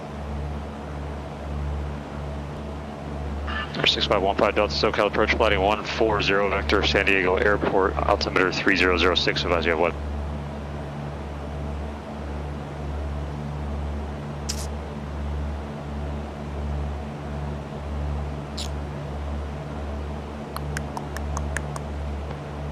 Series 347 Charlie Delta March approach, flighting 120 vector, ILS runway 32 approach, March altimeter. It's 3009. Still got 23 nautical miles to get to Venice, so we're still okay-ish. Yeah, disgrace, I know. Papa Hotel Tango Indy Mike, go ahead. Papa Hotel Tango Indy Mike, I would like to practice the LDA Charlie approach into Venice, starting from the Venice VORTEC, if that's possible, under VFR. Papa Hotel Tango Indy Mike, that's no problem. Maintain VFR at all times to make that approach. Alright, maintain VFR at all times, Papa Hotel Mike. Nice. Okay. And again, yeah, we can do whatever we want, and if it's not that congested, whatever. And Disgrace, you're totally right that we're going to usually that you're going to be vectored to the final approach fix here, or just before the final approach fix. But that's not fun. I just like to fly the plate, right? And obviously, we don't need PilotEdge to train this. 15 Delta, thank you. But still, I'd like to. PHJM, contact SoCal approach 134.2. 134.2, Papa Delta Mike. 1561 Palm Springs clearance cleared at Burbank Airport. Cathedral 1 departure Palm Springs as followed. Maintain 7000. Departure frequency 126.7 squawk 4260. Even though we don't hear the pilot, he's now reading back, hopefully. SoCal approach, Papa Hotel Tango Mike, it's level 4,500. The HIM SoCal approach. Proceed direct Van Nuys, cross Van Nuys at 4,500. Cleared LDA Charlie approach. Correction, cleared LDA Charlie practice approach. Maintain VFR at all times. Burbank altimeter 3007. Director Van Nuys, 4,500, cleared for the LDA Charlie approach, practice approach via Papa Hotel Tango Mike. I think that 4 Kilo Quebec contact SoCal approach. That was about right. 4.9er. Okay, 4,500, so not 4,004. Well, that's 4,500. It's still according to the chart, right? 4,500, no, not really according to the chart. We're flying VFR to Van Nuys. That makes sense, as I mentioned, as I thought in my mind as well. And then starting from Van Nuys, runway 20 as published. Right at Kilo. Now, taxi via Alpha Hotel. What's Charlie also Kilo, cross runway 20 left at Kilo. Again, something that is interesting to me at least is he already cleared us for the approach. So that means they were cleared to fly as published. So in some earlier runs, I expected that ADC would still say, and now you're cleared to capture the localizer or something like that. But that's not the case. So now we can just fly the approach until we're close enough to Van Nuys on the inbound leg. And then I'm expecting approach to say, well, now switch over to tower and ask for your landing clearance. And then tower will give us a particular circling approach procedure. 340, vector left base and I runway think 25 left, the LA altimeter 3007. So entering the left downwind for runway 16 right. We'll have to see. Cactus 176 Las Vegas ground runway 26 right, taxi via Charlie Bravo. 200 feet to Cali 948. Correction, Cali 948, contact Bakersfield approach 118.8. I can see Burbank there in the distance. There's Van Nuys. Cali 948, while you're making the switch, traffic is just ready. Just left you 12 so o'clock, 5 we're miles, good. opposite direction, altitude engage 11,500. Also interesting, you can see I'm a bit off of the localizer here, or the VOR radial to Van Nuys, even though I'm pointing to the right of Van Nuys. But as you remember perhaps from looking at the airport view from the plate, the Van Nuys vortex is actually not in the center of the airport, but on the north side. So that's good. 4,500. Good as well. Count 948 Bakersfield approach. Bakersfield altimeter 3012. Traffic 11 o'clock, 2 miles opposite direction. Altitude gauge 11,500. Type unknown. I'm also still surprised, or not really surprised, but flying these approaches with a Cessna 172 going 100 knots indicated at least how slow that goes and how much time you actually have. Should be no factor. Should pass off here at 9 o'clock. Opposed to flying a 737 or so.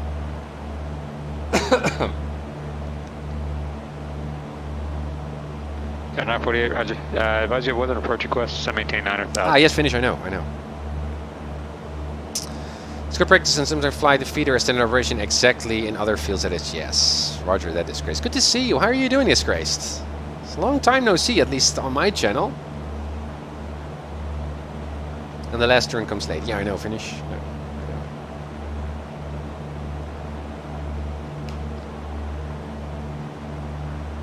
So yeah, 14.4 nautical miles, there's Van Nuys. So as soon as we hit Van Nuys, then we're going to do stuff. Now, we're flying at night, which is nice. I'm not really noticing any training value in that, to be honest. 948, especially because we're flying over urban areas here, and we got a lot of references visually. 3 miles. So rather, I would practice just in IMC, like I did in previous runs. But anyways, it's fun. Clear RNAV runway 34 approach. Ah, good to hear, Disgraced. Good drop in. Ah, Roger. Good to hear. Yeah, I'm doing good as well. Busy with work and still progressing through my training. Now IFR, at least initially IFR, I'm just practicing approaches. Next up, or is it Yeah, an 948. Ndb Oh, that's Approach? correct. We can amend the. And I'm also going to do an air nav approach just for the sake of it. And then I'm going to do my first complete IFR flight. And I remember your IFR flights as well. So I'm already looking at those, I guess from a year or 2 years old or so, which are really, really nice, where you also comment on the stuff that you're doing and allowing others to post questions and stuff. So that content is really, really great. But that's going to be my first complete IFR flight, where I'm actually going to read back a clearance. And it's so weird for me because of weird. I've already, once I started learning to fly VFR here on PilotEdge 2 years or 3 years ago, I was already obviously thinking about there would be a time someday that I understand the IFR system and I'm going to read back an IFR clearance. And that day is really approaching, and it's wonderful to see how training just pays off. If you just stick to your guns and you just keep a pace going and immerse yourself. Surround yourself with a nice educating community, and it just works. You can learn to become very, very close to an instrument-rated pilot in the flight sim. And that's the same experience that I had with flying with Keith. Even though it was a totally new experience flying with a stick in a rain cloud in moderate turbulence, it was not that it was so far off of my trim experience so far, even though I haven't completed my IFR training still. 948, are you direct Quebec? Yeah, disgraced. I guess so too.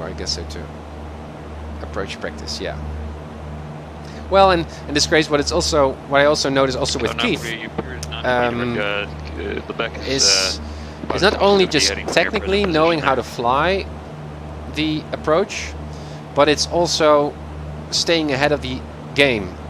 So really rehearsing your arrival and having a flow not only to fly the airplane, but also to navigate, a flow for setting your comm radios, your navigation radios, and doing that all while flying the airplane. So I'm still feeling that there will be, and especially when Keith is on the stream and he's giving me failures, you're down by kilo. Cross runway 20 Alpha. that I will sweat at some of my future flights to handle and multitask. So, all right, talking about sterile cockpits and briefing, rehearsing my approach. We're nearing Van Nuys. There's Van Nuys. It's 8.1 nautical miles. I can already fly visual here, so what I can do is already set the outbound radial. I don't know if that's legal actually, by the way. We're flying VFR, so I guess that's okay. To that outbound radial, 242. 242. Can already set my standby frequency to tower 119.3, because I'm not expecting that we're going to be handed off to a different approach controller, so that's something that we prepared as well. Localizer, I don't really mind because it's a localizer just for intellectual aid or reference. I set it to 7.9er, that's good. Radar contact, cancel out to restriction, resume navigation.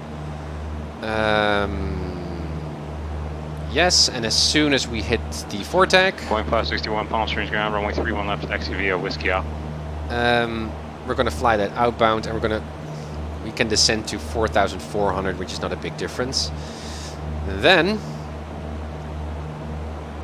we need to fly that procedural turn. So then I'm interested in flying that radial until we hit the Van Nuys radial, DME 6.1. And then we're going to fly that teardrop entry. And while we do so, we need to descend to 3,700. So that's interesting. That's something new. And once we're at the inbound, if I read this correct, once we're at the procedure turn and we're flying inbound to Silex, we can further descend to 3,400. 290. And then to the minimum decision height of 1,500. So let's see whether I can do that.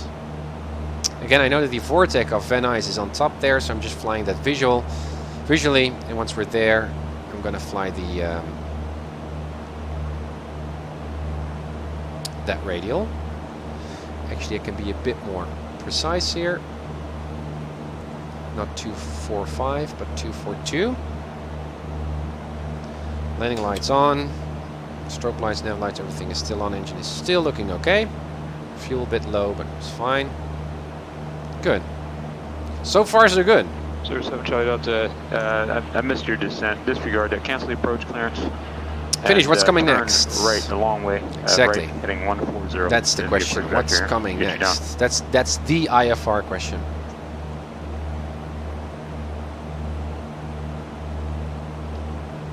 And also, what I like is when you're feeling comfortable 07 Charlie Delta negative, maintain 4,000. or at ease, change that up. Do something. There's always something to do, or rehearsing. 176 contact depart. So that's a good cue, a good trigger. All right, 2.8 nautical miles from Van Nuys. Once we're there, we're going to fly this outbound radial 242. So we're going to turn already, cross-check my heading indicator and my compass. So that's good. Heading bug is set to 2 or 079er. 4 Kilo Quebec, join the runway 25 left final, and contact Los Angeles Tower. That also means that this initial heading towards Van Nuys doesn't matter at all in terms of how I'm going to enter that holding, because we're always going to fly towards Sinex on that feeder route, right? So that was a bit silly of me. Ah, yes, the marker beacon thingy. And 4 Kilo Quebec, just remember if you don't have the Bravo I don't know, clearance, I can switch it. I can turn it on in any case, but would precede that, so not a lot of animation capability here. If you, I'm not sure. It looked All like right, you might have 1.1. didn't go in yet, but it It's not going to go full to 0. Here's Van Nuys. We're going to overfly it. Because this is the distance to the actual beacon and it's on the ground, so it will never reach 0 because we're flying on top of it. Delta flight 180, contact SoCal approach 124.35. So this seems to be about right.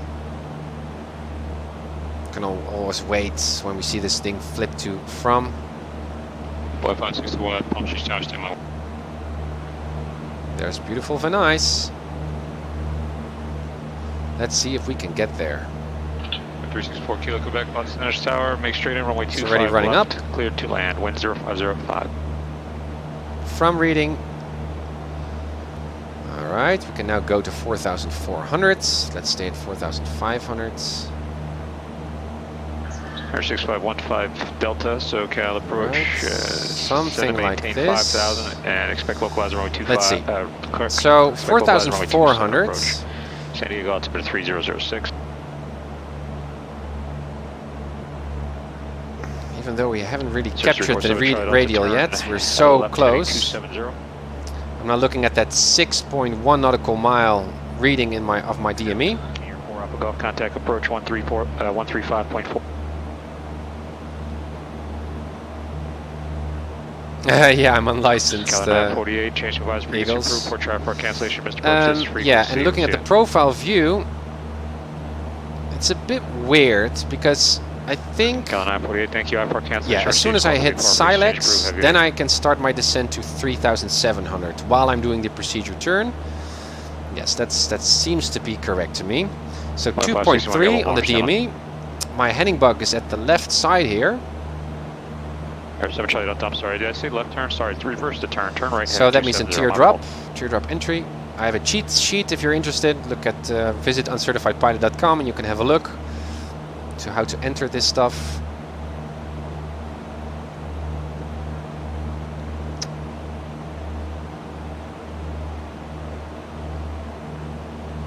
.1. 561 Palm Springs Tower, runway 31 left. Still, I'm not really flying the radial here, so it's a bit to the left of me, I guess.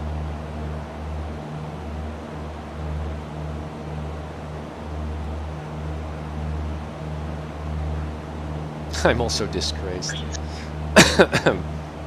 Don't make me laugh, guys. I'm training. Alpha Golf, SoCal approach, Ontario altimeter 3008, maintain VFR at below 9,500. Still, I would like to see the needle a little bit more into the center here. This is also why this instrument is not that reliable. Keith showed me that it's actually much better to fly in the GPS, where you can see the cross distance tracking thing. Tower. So you actually know how many nautical miles you're away from your desired from your track here.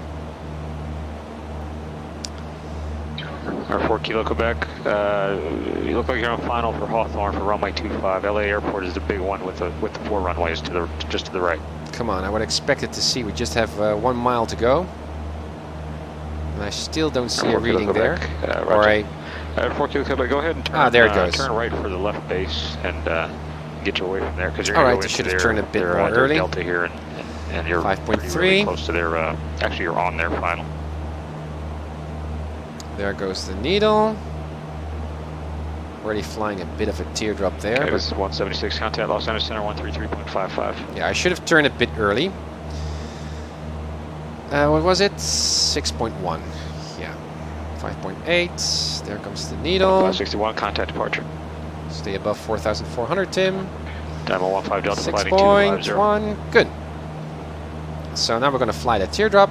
Powered Demo off. 15 Delta, make it 270. About a 30-degree from the heading bug. And we should also Okay, time. 176, Los Angeles Center, climate And I level could have 220. prepared that actually.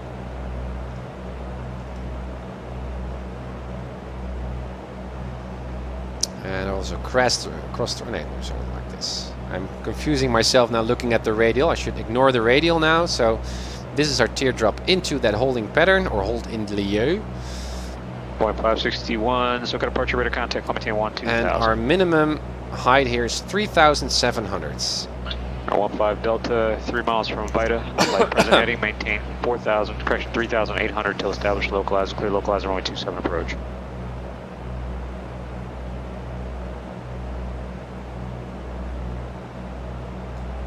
All right, 3,800. 320. Almost 1 minute on the clock. There's 3,700, increase power. And once we're at the inbound, there's 1 minute. 07 Charlie Delta, 3 miles from homeland, flighting the turn. 330, explain maintain allows. 4,000 till established localizer, clear ILS runway Explain please. 32 approach. Thank you. All right, 3,700, standard rate turn-ish. We can ignore the timer here, and now I'm interested in the localizer. 3,700. Landing lights, everything is on. Mixture full in. Bit more power.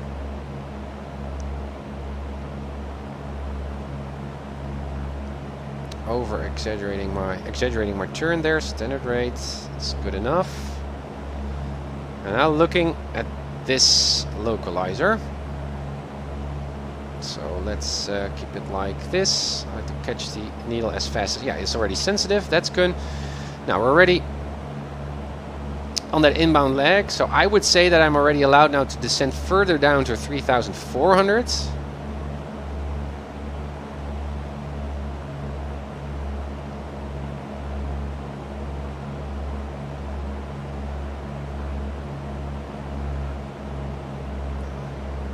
And with our Cessna Skyhawk, it's all fine. There we go.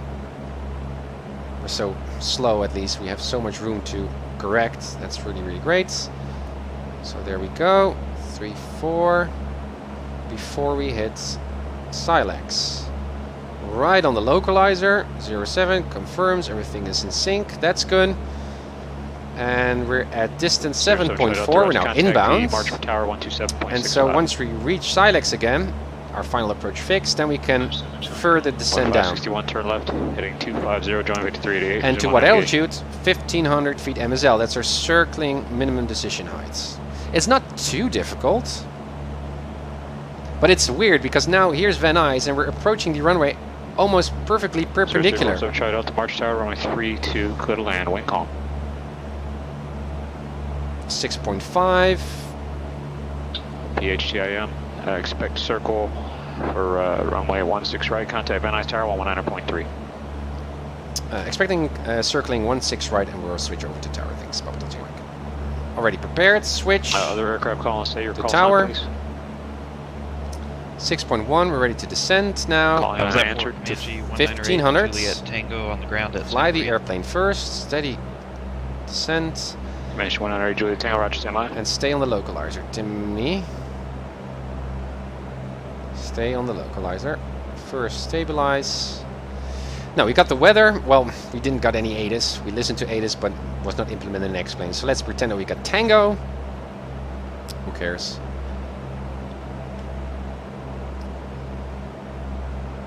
Van Nuys Tower, Sky Patel Tango Indy Mike on the LDA Charlie approach, inbound for a full stop with Tango. PHIM Van Nuys Tower, circle west of the airport for right base, runway 16 right, clear to land. Circling for 16 right at the left side of the airport. Is that a right base for 16 right, Patel Mike? Left base, I would say. Didn't hear him. It's so hard.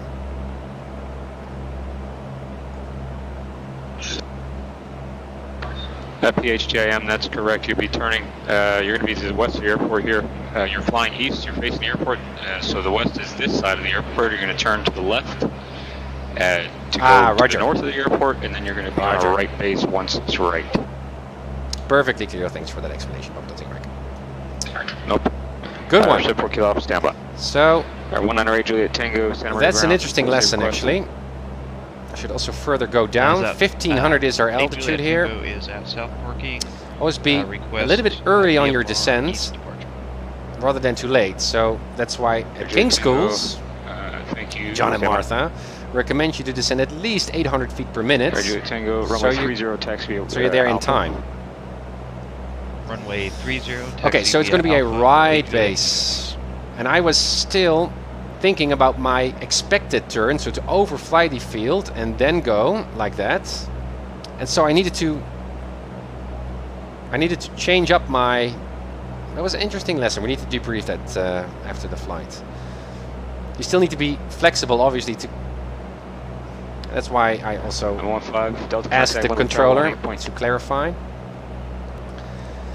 Okay, it was a right base. He didn't say right downwind, by the way, so why I'm still following that localizer, I don't quite understand. November 6515 Delta. I'm now talking with 6515 Delta Limber Tower, runway 27. Talking with Tower, so I can now interpret this approach as just a regular approach into a airport like a VFR pilot in a way. And I was just flying to just again follow up on what I expected to do, is enter the downwind. But the controller said enter the right base. So again, why I still continue to fly there was a bit of a brain fart. That's interesting to debrief in just a sec. All right, let's get down our speeds. It's also something that I could have already done. 1500 feet. We can break that altitude as soon as we feel that we can make that landing. Right, lights are on, mixture is full in. Push down on that yoke, Tim. And let's set up for landing. Here we are at the right base. This is what he actually wanted us to do. It would make more sense if he just cleared us for the right downwind, but yeah.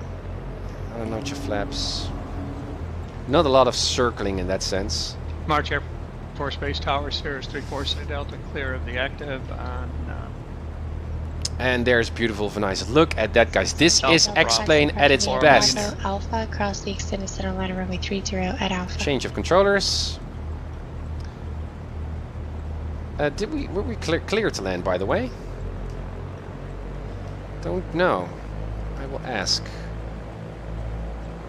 Van Nuys Tower, Sky Patel Tango Indy Mike is now turning on the final 16 right. We were wondering whether we were cleared to land. PHTIM, runway 16 right, clear to land, wind 2603. Clear to land, 16 right, thanks, Bob. That's Mike. Again, that's something that you should always be 100% sure of, and rather ask to clarify rather than just assume. As I read somewhere in some aviation magazine, I think it was APA magazine, assumption is the motherfucker, or is the, yeah, is the motherfucker of all mess-ups. Yeah, that's a good one. Not flying with full flaps, but we should be able to land here. Nose up. Nice. Slowly nose, lower that nose. Flaps up. A little bit of breakage here. And there we are. Completed the LDA Charlie approach. That was really, really nice. Expediting our exit here, so we are clear of the runway as fast as possible, so that others can use it. There's not any other traffic here, but at hotel. There we are with our butt behind the threshold line. Boom! Park and brake set. 1000, then lights off, strobe lights off, taxi lights on. Let's lean for ground. There we go. Wonderful. Good. Yes. Ground. It should be on the approach plate. Everything should be there. Yeah. 1 to 1.7. I'm pleased with this, guys. It wasn't that difficult, to be honest. But that initial entry to the pattern, that's something that we should talk about. 1 to 1.7. There we go. Yeah, just spark straight ahead. And I shouldn't do that. Let's just do that properly. I'm always saying that in a bit of a rush. And this is also something that I should have incorporated in my initial pre-flight briefing, actually. 16 right, hotel, that's where we are. Near the tower. Yeah, near the tower.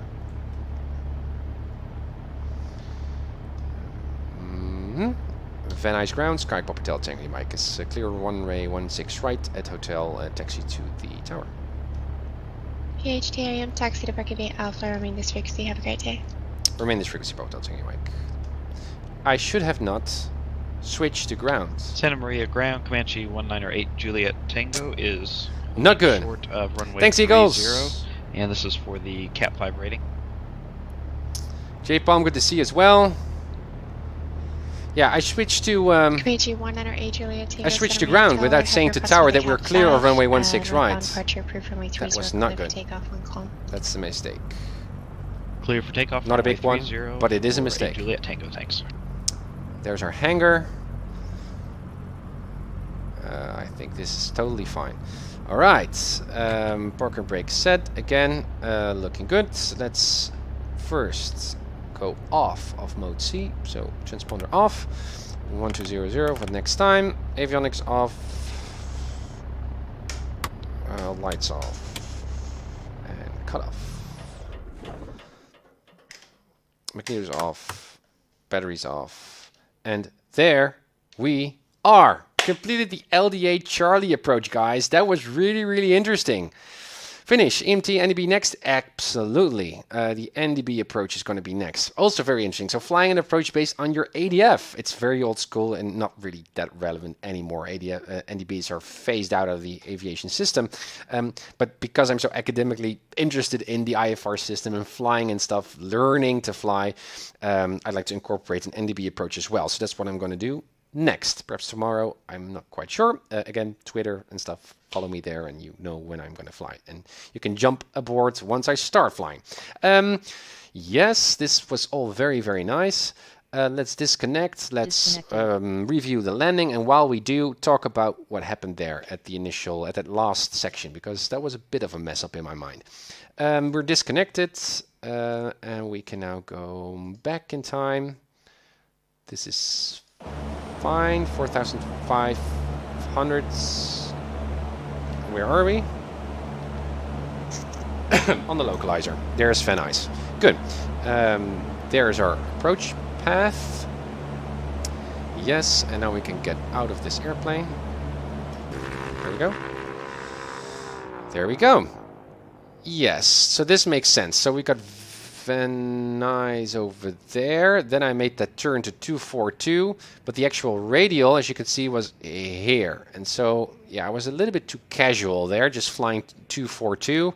I thought because we were so close to Van Nuys that the needle wouldn't be that responsive. But after 2 or 3 nautical miles, it should be responsive. So I should have already turned in the needle, towards the needle, and capture it, actually. That would be a little bit more precise, and that's what I did here at that last chunk, and there I was. So then I went down there. That's the teardrop, 1 minute, turn around. That was all done quite well. Also, while descending was okay. And then I picked 30 degrees, kind of like angle to capture the localizer. And that's what I did. Van Nuys is all the way over. Is it all the way over there? No, it isn't.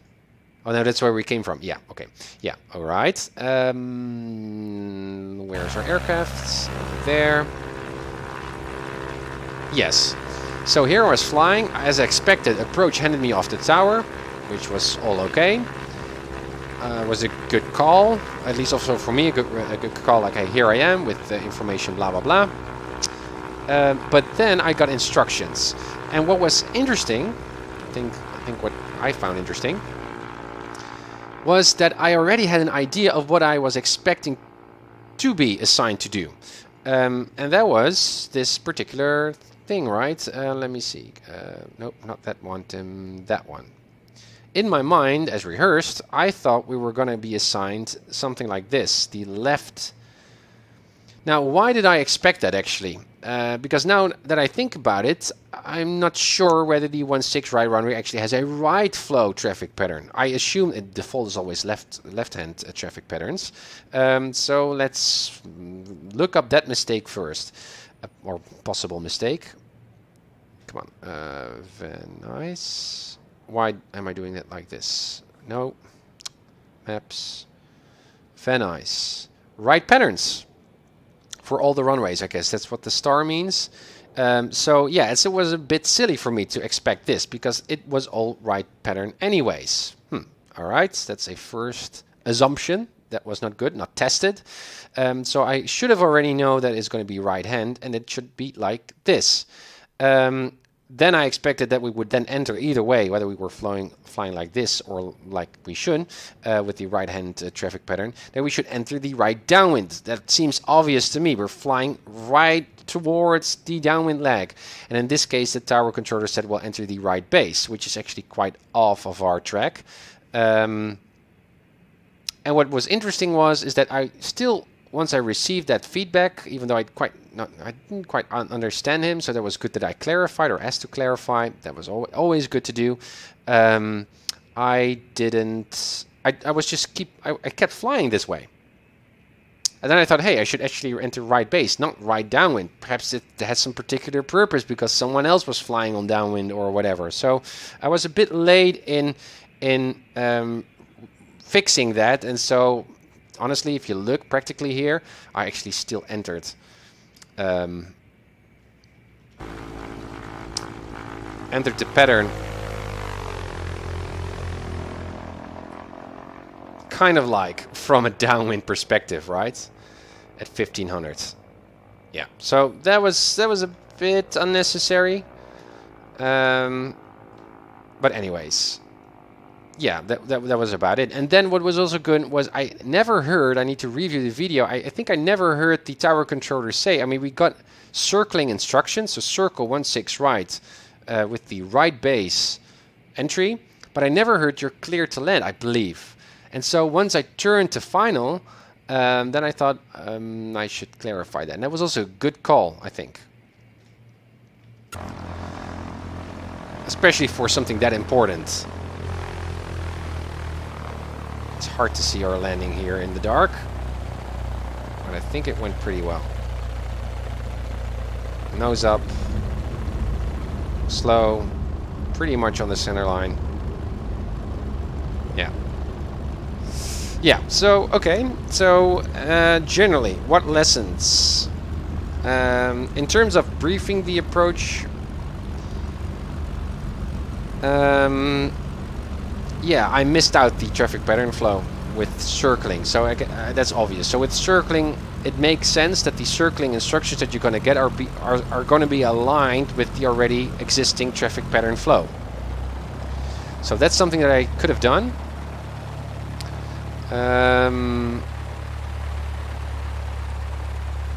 Yes, in terms of ATIS, whether I did great, ATIS-C was great. Also the fact that I requested my practice approach while I was already in cruise, rather than doing that at clearance, which is silly. That was good.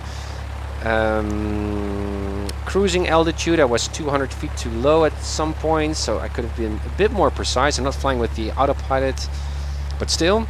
I think that's the max, 200 feet. Keith told me that you shouldn't be 200 feet too high or too low in those terms. So I was barely within range there, but I did. And my procedural turn here was excellent as well. It wasn't that difficult at all, but it was good. So I'm also happy that I practiced the holding patterns and holding pattern entries in an isolated way as part of my IFR training. That really helped. And then the localizer bit, yeah, it's just a localizer approach. It's just a step-down approach with a very few step-downs in our case. So that wasn't difficult at all. In that sense, it's a weird non-precision approach, but it's not that hard to fly at all. I had much more to do with other non-precision approaches, localizer approaches, where there were multiple step-downs. Oh. Clear. When there were multiple step-downs,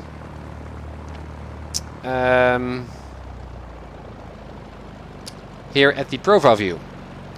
Because then you need to look at the profile view while you need to fly the airplane at the same time.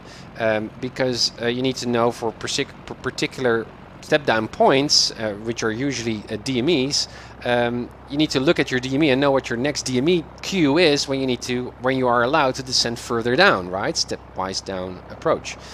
So that requires a little bit more work and effort, a little bit more multitasking than for this approach, when we just have one master DME that we need to look at. So in that sense, this one felt so much more so much more easy. Also, the night flying also didn't add any extra challenge to flying an approach. So I think next time with the Ndb approach, let's make it a little bit more tougher. Fly in IMC, but also set a crosswind, and then fly the Ndb approach with step downs. Obviously, we're going to get. So that's going to be really interesting. Oh, sorry guys, you're sharing all kinds of interesting stuff. I'm just in a monologue here. Disgrace. Tower will clear the area for you to circle. Roger. Need to stay within something like 1.3 nautical from any point of the field, though, for obstacle clearance guarantee. Roger, I know. Severo, there was no need to enter a complete traffic pattern since the field is towered, so they direct you to the shortest way to land, which was from the right base. Yeah, well, I totally understand, but I don't quite agree that the right base was the most obvious. Looking at my a localizer path, right? The Burbank localizer that I used to get to Van Nuys, it was much more like a downwind lag that I was approaching. But anyways, that was the procedure. I remember a time when I was also flying VFR and approaching Ontario International, where Marcus was controlling, and he assigned me also to land or enter the traffic pattern on the right base, or it was the left base actually. And I just entered on the downwind anyway, because I thought that's included or that's okay as well. And Marcus corrected me saying, hey, you ended on the downwind. That's not what I instructed you to do. And I thought, well, what's the difference? What did I do? I mean, does it make any difference at all? But it doesn't really matter. That's the instruction and that's what you need to do. So in that case, if this was a proper I rating or V rating, CAV rating, I would have failed, I think. I was too late to understand what was going on. Yeah, that was interesting. You technically don't even need to fly a traffic pattern during circling, unless obviously the tower tells you something. Yes, I know. Yeah, so those circling is just a carte blanche, I guess, to get to the runway in the safest way possible, remaining clear of obstacles and stuff. But usually the procedures that I've read about do seem pretty much like traffic pattern. I mean, it's still a very efficient, safe way to do things. Also interesting scenarios are that once you're circling, especially when you set weather to the minimum decision height, the cloud base, and the visibility is low, for example rain or other stuff that might be snowing, what could be so worse, that once you leave the cloud base and you're circling, that even while you're circling you can lose visual of the airport. And what you need to do then, there are very interesting scenarios to consider. In this case it was very plain and simple. In VMC we're practicing this approach with good visibility, but imagine when you're leaving a cloud base, which is the case by the way in for any kind of approach, when you just enter a huge rain shower. And again, also now I'm flying without any turbulence, and I'm still recalling that flight Realwood IFR flight with Keith. What moderate turbulence does with you in terms of focus. Now, in my case, it was my first experience in moderate turbulence while flying on instruments. So yeah, there was certainly some novelty effect there. But man, with that moderate turbulence in a cloud and rain, and then coming out of the cloud base, talking to ATC, keeping up, developing that situational awareness, and that's multitasking, guys. Keith was so quick. I'm not there yet. Still a lot of stuff that I need to work on.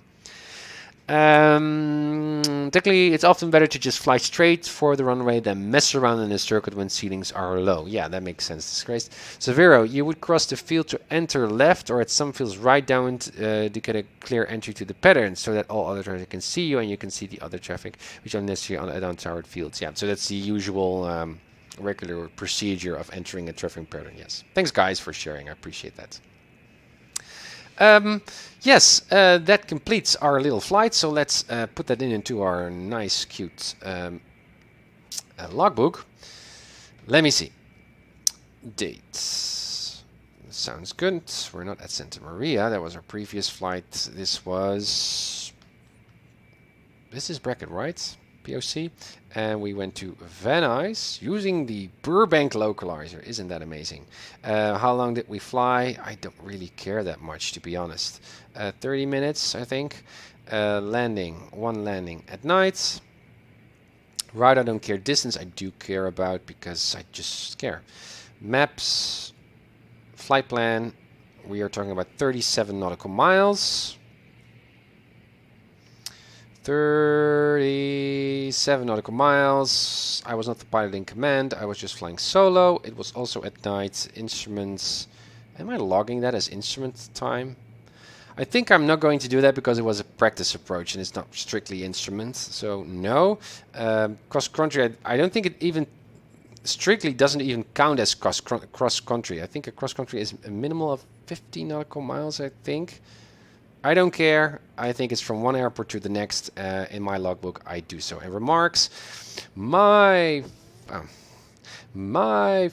first LDA approach into Van Nuys. Very fun. Not that challenging, though, he says. And I think you can mess around with your weather conditions here and do make it quite a challenge, a much more challenging approach. So in our case, obviously with the good visibility and stuff. And also with the Skyhawk. I mean, imagine flying this with a Learjet or any kind of jet where you're flying so much faster. With a Lancer, Keith's Lancer, you're going much faster. Also ATC and your step downs will go much faster. So yeah, obviously that Cessna Skyhawk of ours makes life much more comfortable. And a signature because, yeah, looks fancy. Alrighty, and that makes our total flight hours. Yeah, so 91 landings there at night. We're almost approaching my 10,000 nautical mile distance flight. That's interesting. And 200 hours of flying. So that's from the first flight I ever made here also on the stream on PilotEdge VFR up to now. So yeah, guys, 200 hours. That's really, really nice. Disgrace, really nice flight. You've gotten a lot better since I've last seen. Thank you, Disgrace. Good to see you again, buddy. Gotta run out, take care, and see you next time. Bye-bye. Yeah, that's it. Very nice. LDA Charlie approach. Been really looking forward to flying that one, and now I did. So next up, guys, we're gonna raise the bar. We're gonna fly the Ndb approach into some kind of airport. If it's El Monte, I don't know for sure. I think I've already picked a really nice Ndb approach. So again, a non-precision approach, again with step downs that we need to read off the chart, but now flying an Ndb. And I think we're gonna fly it, and most definitely we're gonna fly the IMC. I also think it's gonna be interesting now to set a proper crosswind. Because then we need to also incorporate crosswind corrections and stuff. So that's going to be really, really interesting. Perhaps tomorrow I'm going to do that flight. I'm not quite sure. I need to do some work. In any ways, follow me on Twitter, Discord, Facebook, because that's the place where I announce my flights most of the times, and so you can be the first to jump on board and help me improve my flying here. And then after the Ndb approach, I'm going to do the AirNav approach, and then we completed all the practice approaches. We did all the big types, different types of approaches, which was really, really fun. And then I'm going to start my first complete IFR flight, and it's time now for me to do that. So if you are enjoying this content, please hit that follow button and jump aboard and help me to improve my flying and complete my instrument rating here in the flight sim.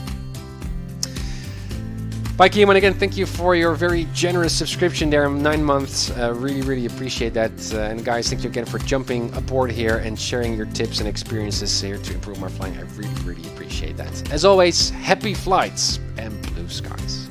Bye.